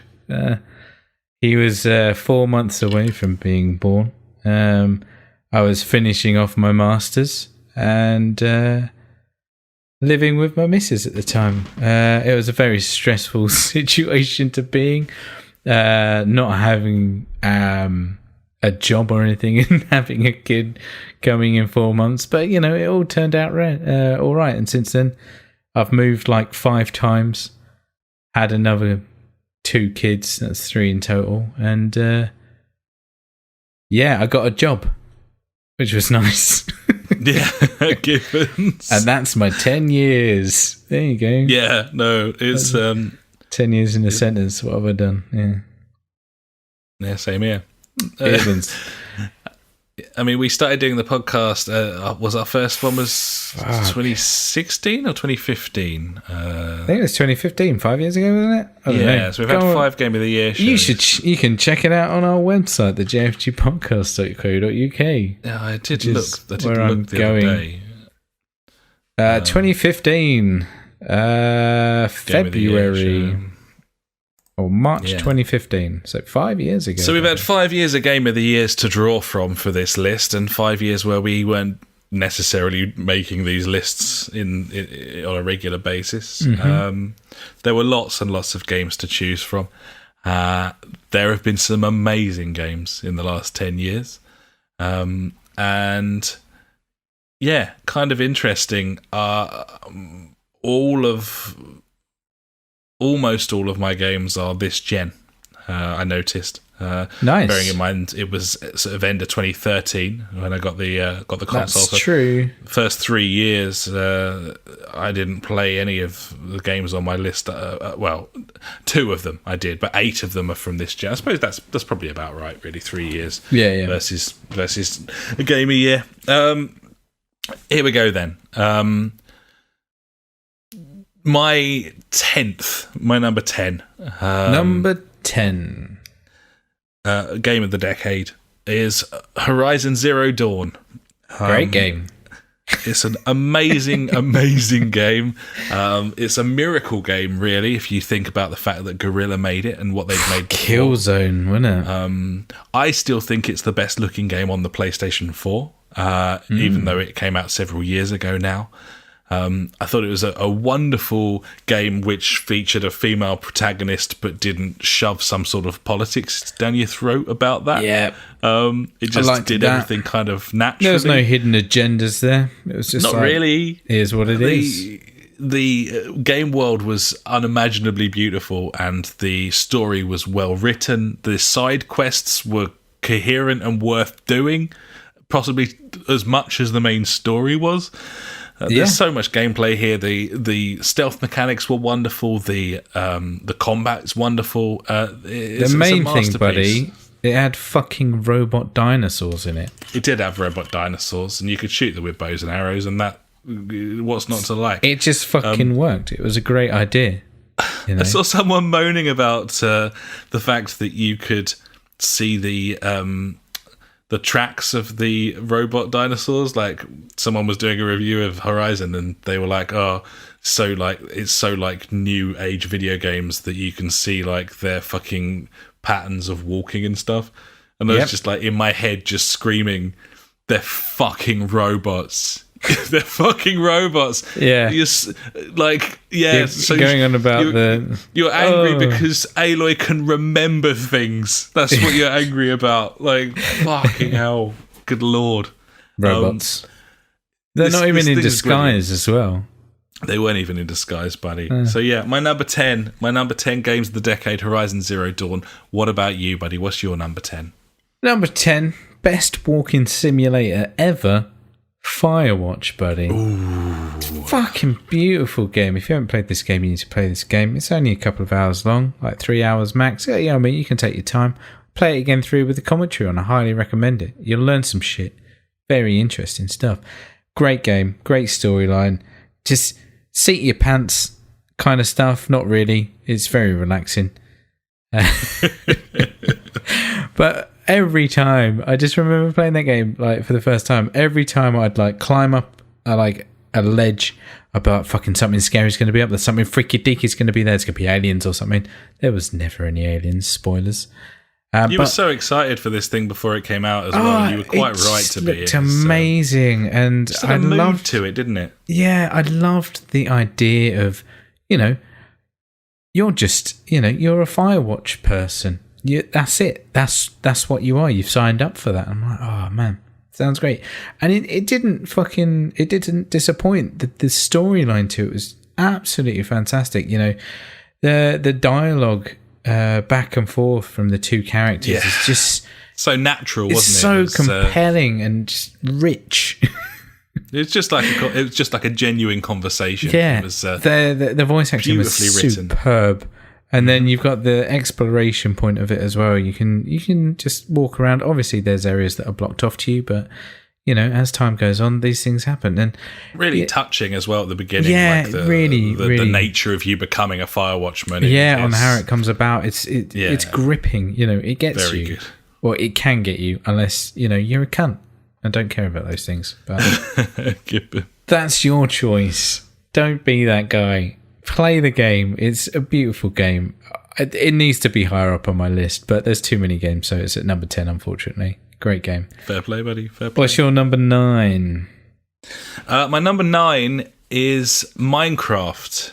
It's a game that was technically there was an 09 alpha of this game, but let's be honest, it came out in the 2010s.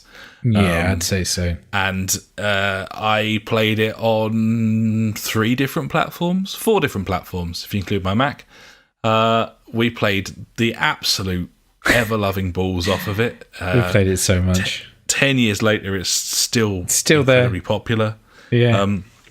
We played all sorts. You essentially sent me your old PC so we could play it together. I was like, here, have this. I've got a new one. Let's play Minecraft. Play some Tekkit. Dozens of hours of that. It's ridiculous. That was after we'd played it on 360 and built stuff with lots of friends there. PS4, obviously, got it on PS4. Like, it's a wonderful, wonderful game. It is what you want it to be. Fantastic. It's absolutely brilliant. It's the best sandbox building game to ever come out, in my opinion. And with actual boxes of sand. Yeah, actual sandboxes. It still manages, if you're playing that thing on your own, just like hardcore survival, it still manages to create like a sort of slightly unsettling mood. Yeah, even though it's fucking Minecraft. Like, and the music, I really love the music. I think it's great. And it's also provided me with hundreds of hours of really fun YouTube content from people like the Yogs and that sort of thing. It had to be in there. And yeah, quite rightly, there it is in my top 10. To be honest, it could have been anywhere on my list. It could have been much higher. And it's definitely in my top 10 as well, buddy. Gibbons. So yeah, Minecraft has to be in there. Absolute phenomenon. And it's my number 9. What's your number 9, buddy? My number 9 is Destiny 2, buddy. I couldn't put it too high because it's not a great game, but it's pretty damn good. And it ticks all of the boxes for me.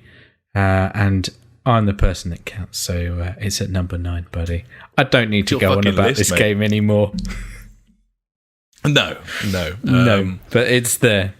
Ticks all of the boxes of things that you enjoyed, like playing in a game. It's got exactly fucking awesome, solid combat. It's fucking combat's so good. Huge amounts of replayability, lots of number chasing. Shit to do. Ticks all the boxes for you. Get them numbers up, buddy. Go get them numbers. Always. It's been a weird decade for the pair of us. Indeed. We've really sort of branched off in different directions, I think. But, that should make the podcast better because we've got different perspectives on things. Definitely. Gibbon. What's your number 8? My number 8 is Super Hot. Is this the VR version? Or it's the VR one? Version, absolutely. Yes, that's what I would go for as well, because it's fucking awesome. It's the only VR game on the list. Obviously, I've just chucked Blood and Truth as top of my 2019 and considered it for my top 10 of the decade. Yep, but totally. I just think Super Hot. So good. It's just a masterpiece of mechanics. Nothing's ever made me feel like it. No video game has ever made me feel like it. It's like I'm in the Matrix. It really is. It really is. It can't be. You can't underestimate what this thing does. It's kind of a piece of fucking miracle. This thing. I've never experienced anything like it. Everyone I've ever shown it to has been absolutely fucking bowled over. It's so such a feeling. Much fun. It's unbelievable. It takes you completely out of the real world. It does exactly what VR was peddled to us as the thing that it would do since we were little kids. Super Hot, Wipeout, Blood and Truth, the three of those, Breach Crew to a degree. These are killer apps for a VR headset, and yeah, Super Hot is top of the list for me. It's the pinnacle of things when it comes to virtual reality. So that's my number 8, and it was a great game before it was a virtual reality game, Super Hot. But once you've played it in VR. There's no going back, mate. You wouldn't be able to bring yourself to playing it with a controller. It's a piece of shit. Yeah, Gibbons. So that's my number 8, buddy. What's your number 8? Number 8 is Civilization 5, buddy. And I nearly had room for this, but not quite. Countless hours playing this game. So good. We played a fair amount of co-op. I think we even got your missus involved on one of them as well, which was brilliant. Gibbon. All the different scenarios going through. Great game. Great. What's the fucking thing? The tree. Whatever you have to. The progression tree of things like that. And yeah, it's so good. There was something else I was going to say and I can't remember now. It's all gone. It's fucking awesome. And also, like you said about Minecraft, countless hours of watching people play this game. I don't know why. Yeah. I don't know why I want to watch it, but I do. It's great. It's all the banter. It's just really relaxing to watch something with such steady progression. The thing I like about watching it is you get to see everyone's like perspective and see what they're doing, and you can say like, "Oh, he's gonna fuck him up anytime soon," and like they don't know it's coming, kind of thing. It's like having that insider knowledge or whatever. It's really good. It's a great game, really good. Unfortunately, I haven't played as much Civ 6. But yeah, I'm sure console now, isn't it? Yeah, it is, isn't it? Yeah. So I don't know if I want to play that game on a console though. I don't know. I wouldn't have thought so. It's mouse and keyboard, isn't it? Yeah, exactly. You want to play it on that game. Yeah. Civ 5, great game. There you go. What's your number? What are we on? 7? 7. Number 7. My number 7 is Portal 2. Great game. Because it's a fucking awesome game. I no doubt will be playing through original Portal once I've finished Half-Life episode 1 and 2. You've got to. The orange box just it's the gift that keeps on giving. But Portal 2 is a sequel that didn't let you down. It's fuck no, a wonderful single player campaign with an excellent story, a great sense of humour, fucking hilarious, unique mechanics that you've never seen in anything else.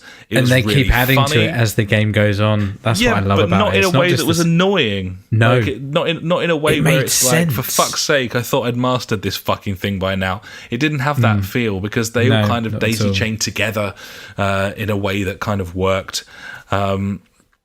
I think it's worth mentioning like the multiplayer aspect of this game as well. The horde of puzzles that you could play co-op with a friend online or locally. But it's just we played a lot. Oh, we played a hell of a lot.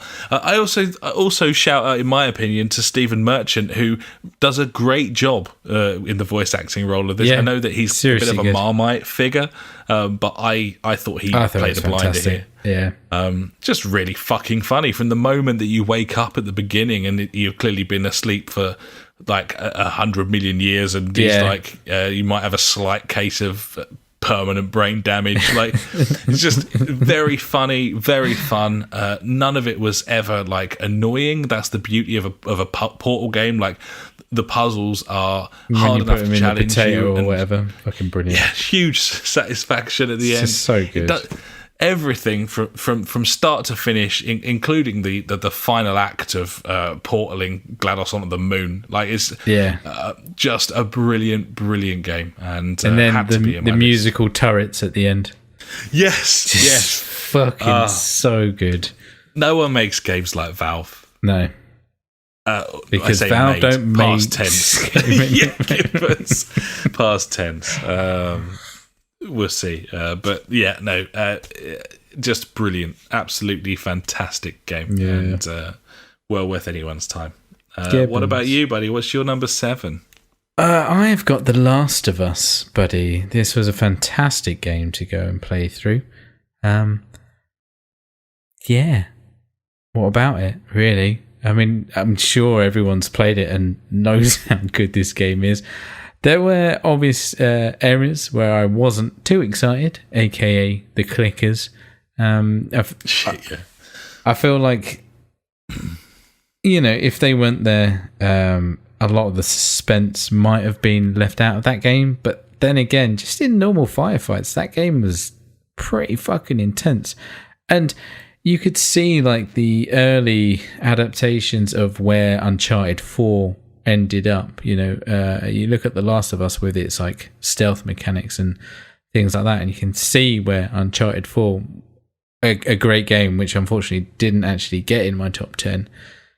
Same. It takes a lot of its angst from, but the difference with this game is like, holy fuck, did it hit me hard. Like, as someone with kids, like that intro scene, I was crying. Like, that's like, you don't get that a lot in games, buddy. It's amazing. Fucking intense. The opening 20 minutes of that game is unrivaled. Nothing's ever done that to me. It just throws you right in there. It is comfortably the best story in any video game ever made, in my opinion. Absolute filmic, like touching, brilliantly written, brilliantly acted. So, like, it makes other video games look fucking stupid. The Last of Us. Totally. It just makes them look like fucking baby town frolics, man. Like, it looks like an adult game surrounded by fucking kiddie games, and it's just it's a masterpiece. It's an absolute masterpiece. Incredible game. Really, really impressive. Just had to be there. Definitely has to be there. But yeah. Gibbons. What's your number 6? My number 6 is God of War, which I believe was my game of the year 2018. Yes. It's absolutely brilliant. I love this game. It's I love the fact that it's a God of War game, and it's something that I thought I wouldn't like. Yeah, I love the way that they shattered everyone's expectations. I love the fact that they made a game that was so good that even the hardcore God of War fans couldn't have a go at it, despite the fact that it was nothing like the games they previously loved. Yeah, exactly. Graphical masterpiece, brilliant dialogue, again, brilliant story. I loved the fact that despite it being semi-open world, it was relatively enclosed in the grand scheme of things. It felt manageable, like chunks of fucking cool gameplay. Yeah. Again, just, exactly what games are supposed to be, man. And this is what Sony's excelled at in this gen. These this generation, man, seriously. Single player experiences that the Xbox just hasn't been able to live with at all. Like fucking God of War and Horizon compared to fucking like Gears and Halo. Halo, like ridiculous. I mean, they had Sea of Thieves, which I guess was like a new IP, but it's a multiplayer thing, though. It's not exactly. I know exactly, but I'm just thinking of like new IPs that. Or anything near these, but there's nothing, unfortunately. Uncharted as well, like as you say, it's not in either of our top Spider-Man, we haven't played that yet. We still haven't played that, and I'm sure that's something that we really enjoy. But God of War, God of War's a fucking masterpiece. The amount of like post-game content that I continue to play as well. That's not something that I would normally do. To go through. I get to the end of a story in a single player game, and I'm certainly not playing it anymore. But it was fun, it was enjoyable, it was a good challenge. It just ticks every box and everything right. This game did kind of pull on the old emotional strings quite hard as well in places. It's totally. And the music and atmosphere of the game really adds to it. They've just done a very, very, very good job, especially with the fact that, if you don't die, it's just one camera. Like it's like one camera movement from start to finish. You can play this game if you don't die, which is great. Unheard of, really. I can't think of another game that does that. And that's a feat in itself. Incredible. Yeah. This game also, in terms of my favourite pieces about video games, obviously NoClip's been doing sterling work looking into various video games, doing documentaries and so on them. And that is my favourite video game documentary of the decade. It's a good one, the God of War one from NoClip. It was excellent to see like Cory Barlog in a similar position to you, in that he was like a fucking teen gamer and shit. We grew up with like silly games and stuff. Then, he's had a kid, and that's kind of affected how he feels about things, and probably has informed the way that he kind of scripted God of War. And totally. Having that bond and stuff there. Yeah. Absolutely. Wanting to protect them, but also wanting them to excel and all the whatnot. Yeah. And it's absolutely. It's fucking that game, like thinking about all the different aspects of that game. It's so good. Like, it just kept going, and not in a bad way. Like, no. You come around a corner and something new's there, and it's just like, this is just awesome. And the upgrade trees and everything, it had the numbers that went up, buddy. I'm a big fan of the numbers. It did, but it had them in a watered down way that didn't annoy me. Yeah, exactly. In an understandable way. Yeah, totally. I mean, we've got these top tens in an order, but frankly, these games are monumentally brilliant. Like my next two games, or next three games, are games that we've already spoken about. So, what was yours? Number 6, which is mine's Horizon Zero Dawn at number 6. And we've already spoken about how good that game is. It's absolutely. It's like the RPG elements on that game. It's superb. Really good. Nice upgrade tree, not too overpowering, certain side quests and things to do. Just so much to do, and so pretty and fucking awesome. Just a perfect example of a smaller map as well that was like rich with content rather than like worrying about the size of the thing in a sort of Bethesda-esque kind of way. It was like, this is a focused, it's great. Gearbox. My number 5 is F1 2019. Obviously, that's my game of the year 2019, and it finds its way onto my top 10 of the decade. I've said enough about it. I love racing games. It's the best one. If you like racing games, play this. You already have, if you like racing games, but it's the best. So that's my number 5. What about your number 5, buddy? Number 5 is where is it? What have I got? God of War. God of War. There you go. We just wanked that off pretty hard. So Gibbons. There's that. Right, number 4, buddy. Number 4. My number 4 is Dishonored. See, I had that in here and I replaced it with Destiny 2. Dishonored. Oh no, I think I would have gone for Dishonored 2. I had to go for Dishonored. I love both of them. They're great, but Dishonored, it started it all. I didn't know originally why I loved it so much, and then found out that most of the Half-Life team made that game, which explains a lot.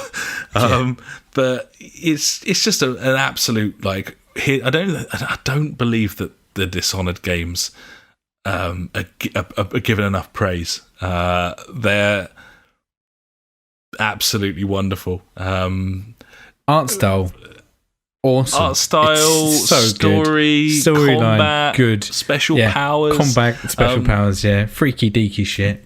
Got that covered. The fact that they managed to make levels that you could teleport across but without breaking the game, and without ruining the game, is mad. I'm guessing you must have seen of like some of like the ridiculous kills and stuff that people have posted online of how linking multiple things together. It's just it was a game, I think, before its time, Dishonored, in a way. Absolutely. Where, linking all these different aspects together and then performing the perfect kill, or whatever you could say. It's really good. I think one of the things that I really dug about this as well, that period of time where you sent me your old PC, which was it was past it, but it was still capable of some great things. It played the new BioShock at like 1080 whatever, didn't it? Yeah, BioShock Infinite, didn't it? And I played through Dishonored on PC. I played through my first playthrough was keyboard and mouse. It was probably the last game I played through keyboard and mouse, I would say. And it looked the nuts, and I loved every minute of it. It's a masterpiece of a game, and so is Dishonored 2. They're both brilliant games, but I just think the first one, it introduced me to that world, it introduced me to Corvo. I think it was more focused in its storytelling because of the single character rather than having one character. Makes sense. So it was some of the environments in Dishonored 2 are far better than the first game, but the whole mood of the first game, it had to be that one for me, and that's my number 4. 4. What's your number 4? My number 4, I'm gonna push hard for this for you to put it further up your list, because it is Portal 2, and I mean there's no other game like it, mate. It's the best fucking puzzle game I've ever goddamn played. It is a masterpiece. It's insane. Some of those levels are just like, you walk in there and you're just like, what the fuck do I do? You've got no fucking scoop. So you prat about putting portals here, there and everywhere, and then suddenly you're like, oh shit, if I do that, I do this, and then then I'm in the net. And that feeling of getting that puzzle done, without like YouTubing it or stuff like that, because I think back then it was kind of really before a lot of, I don't feel like I did a lot of like finding out game stuff on looking YouTube. up and stuff. Yeah, no, I do now. But it was just, oh man, that game's incredible. It's so good, and it's a first person puzzle, like first person shooter puzzler. That's just great. Anyway, great. We've spoken loads about it anyway, but I feel it needs to be said that should be up there because it's just awesome. Yeah, it's fucking brilliant. Gibbons. Right, number 3. Go on. My number 3 is The Last of Us. Obviously, we've talked loads about it. Looking at it at number 3 on my list, I wonder how this has happened, that it isn't 2 or 1. But I'm looking at my top 3 and going like, that was a mistake. I'm pretty happy. I'm pretty happy with mine. I'll stick with it. Last of Us, absolute masterpiece. Obviously, we've talked about it loads, but just the best. And can't wait for the next one. Really can't. I didn't want them to make it. I was hugely against the idea that they were making a sequel to that game. Now it's happening. Fucking just give it to me. Like, take my money. Yeah, absolutely. So that's my number 3. What's your number 3, buddy? Number 3 is GTA 5, buddy. Now, I'm trying. Obviously, this was like a 360 game. You know, a lot of people probably forget that it came out on the last generation of consoles, which was a long time ago. Since then, it's still regularly in the top 10 games sold. Yeah, many years later, which I can't believe I didn't find room for it in mine. Fucking heard of. But I just couldn't. I have no idea how many hours I played this game, single player and especially multiplayer. You know, this was one of the first console games where we could get custom maps in there, and that addition led to some interesting YouTube videos, which were fantastic to watch, but also 2 some interesting game modes for us to play on game night, aka Stunters versus Snipers, which will live on forever, I think, in my memory. Brilliant. Yeah. So, yeah, GTA 5 has to be there. Also, you know, the main campaign of having 3 characters which you can switch between, you know, that's something new, pretty cool. And you can do it on the fly. Like, wow. Pretty impressive, huh? I know, right? Gibbon. Pretty great. Not so much for the addition of first-person mode. Like, wasn't really for me. Bit of a gimmick. No. But yeah. End of the day, like, countless hours, like, doing missions, doing all the God knows whatever content they added to it, and then also the amount of just dicking about in jet planes and cars and everything had to be in there for me. Yeah, I couldn't find room for it, but it's a wonderful, wonderful game. Every right to be in there. My number 2, then we're down to the top 2. My second best game of the decade is Celeste. It was gonna be up there. It's a fucking masterpiece. It's a great game. I've talked about it for a million hours. I won't talk about it anymore.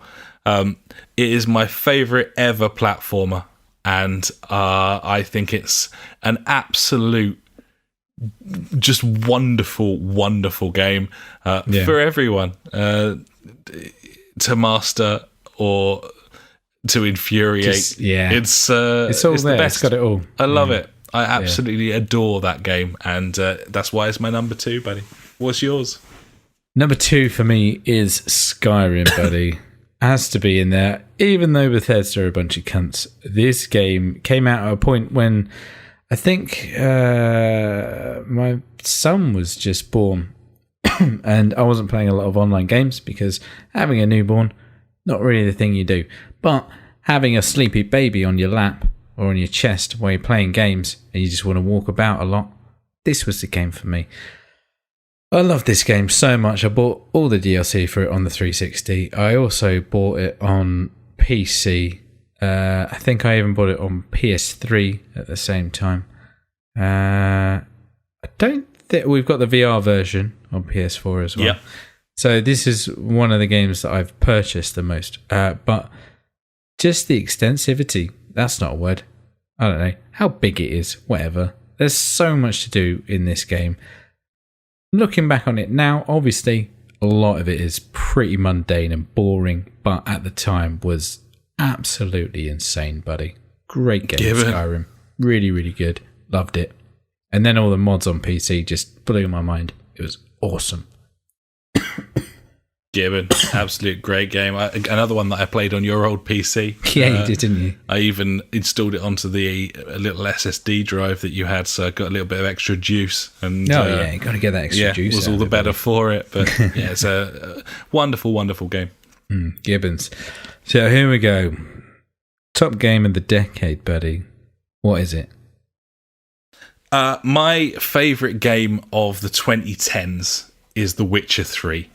It's gone for The Witcher 3 there.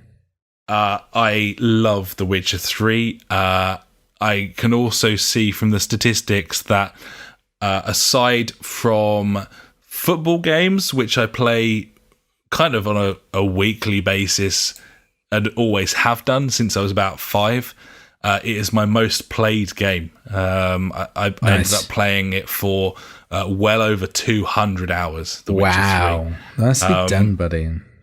It's an absolutely brilliant game. It's also the reason that I couldn't fit Skyrim into my top 10 because I think it was, heavily influenced.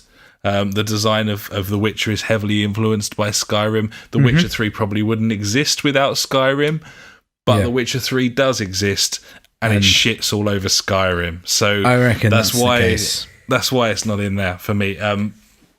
Not really fair on it. It's 6 years younger a game, but you know what I mean. So yeah, I just think it's the best. I just love that game. I look back now with some fucking hilarity at the fact that I couldn't get into it at first. I've tried 3 or 4 times now, and I can't. I don't know. Yeah. I still need to go around. I reckon lucky number 5, buddy. It was like 10 months from when we bought it to when I actually played it for more than an hour and a half. And then when I did, it was all I did, let alone played. It was all I did for about 8 weeks. Also, like, hilarious that I actually had The Witcher 2 on PC and never played it. So I could have got into that kind of lore a lot earlier. Obviously, the series has now come out. I've binge-watched that and loved it as well. Yeah, very good. Obviously, if you like an IP, then that's going to make a big difference to how you feel about the video game. But I genuinely do think that it's a marvellous game. It's I genuinely think it's my favourite ever open-world RPG game, The Witcher 3, and also is the reason that I'm so desperately excited for Cyberpunk as well. It was always going to be my number 1. It was the first one I put down. It was the only nailed-on choice in my entire decade list. And yeah, for all those reasons, it is my number 1 game of the decade, buddy. The Witcher 3. Nicely done. What about yours? Mine, we've already spoken about, and that's Minecraft, buddy. I just think that this game has, come from not a lot to just fucking everywhere. No, and that's not like a bad thing, like Fortnite in a way. It's just, it's evolved over the years and it's continuously pushed forward its really shitty blockiness on the world. And, the beauty of this game is that the community has really pushed this game forward. They're the ones that have crafted that game into what it is today. It's not because of Mojang or whatever being fucking really clever with their game design and what they're bringing out. It's because people have played this game and adapted that game, mainly on, from the modding from PCs when we used to play it, when, early doors of this game-ish, I would say, doing Tekkit and things. Whereas now to where it is with its realms and God knows whatever has... it got like my son still plays it with his mates and things. It's just a fantastic game where anything can happen. Prizes to be won. It's a real crazy show. Funhouse. It's a whole lot of fun. I totally understand. It's a unique experience. They stumbled upon or perfectly invented the absolute ideal balance of game mechanics and sandbox building, and it's an amazing game, isn't it? Some of the stuff that people have created in this game is just incredible. You see it and you just think, like, fuck me. 1, like, get a life, but 2, that's very, very impressive. It's just that gameplay loop of survival. Like, I love starting a new Minecraft server. But it's no, like I just think the diversity of this game as well. It's even used in like education and stuff. Yeah, it's just been an incredible whatever of gaming Evolution? No, not Evolution, because it's a piece of shit. I don't know. I think Evolution's fair because of the amount of world there is there. Yeah, it's that one in a million kind of idea that could be absolutely nothing, but ended up being a phenomenon in a way. But yeah. Totally. So Minecraft, buddy, number 1. Gibbons. Fair play, B. So those are our top 10 games of the decade. Mine is number 10 Horizon, number 9 Minecraft, number 8 Superhot, number 7 Portal 2, number 6 God of War, number 5 F1 2019, number 4 Dishonored, number 3 The Last of Us, number 2 Celeste, and my game of the decade, The Witcher 3.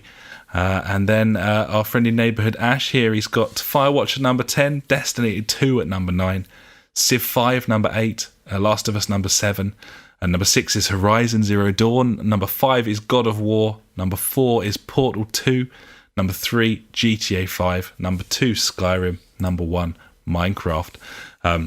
If you haven't played any of those games on our lists, buddies, then probably get on that. Where the fuck have you been? Give us. I think that'll about do us, buddy. It was a lengthy one, but we had a lot of lists to get through. But yeah. Good fun. I'm looking forward to coming back next week and looking ahead, really. We've looked back now for a couple of hours, and it's time to look ahead to all the things that are coming out in 2020. A couple of consoles probably worth talking about as well. Yeah. So that's going to be interesting. Into that one. We'll have a little discussion about 2020 next week, I think, then, yeah? Fucking right, B. Fucking right. Well, it's been good to be back. We should probably go to bed. It's like we should probably wish everyone a happy new year, I guess.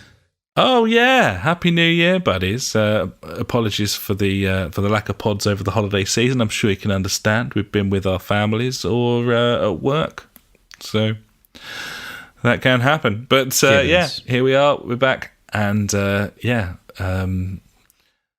thanks so much for sending over bits and pieces over Christmas. Obviously, we've run pretty long here, but we'll have a chat through Game of the Year stuff from other people in the Discord and stuff next week as well. Yeah, we'll go through the Discord next week as well. Yeah. Gibbon. Until then, though, we should probably fuck off. So thanks so much for listening, buddies. We'll be back next time round. Until then, I've been Alex. He's been Ash. Goodbye. Farewell.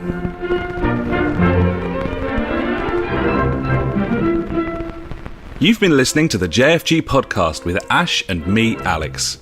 You can find us at www.thejfgpodcast.co.uk, where you'll also find our Discord and Streetbeat if you want to get involved with the show. Our Facebook is /the JfG Podcast, and our Twitter handle is @the JfG Podcast. We're on all those video streaming sites too, buddies, from TubeTube to twitch.tv /the JfG Podcast to mixer.com, aka beam.fucking-pro. We've got a PS4 community you can join. Just search the JfG Podcast on there. And we're also on Google Plus if that is how you choose to live your life. Thanks so much for listening, buddies. We'll catch you next time.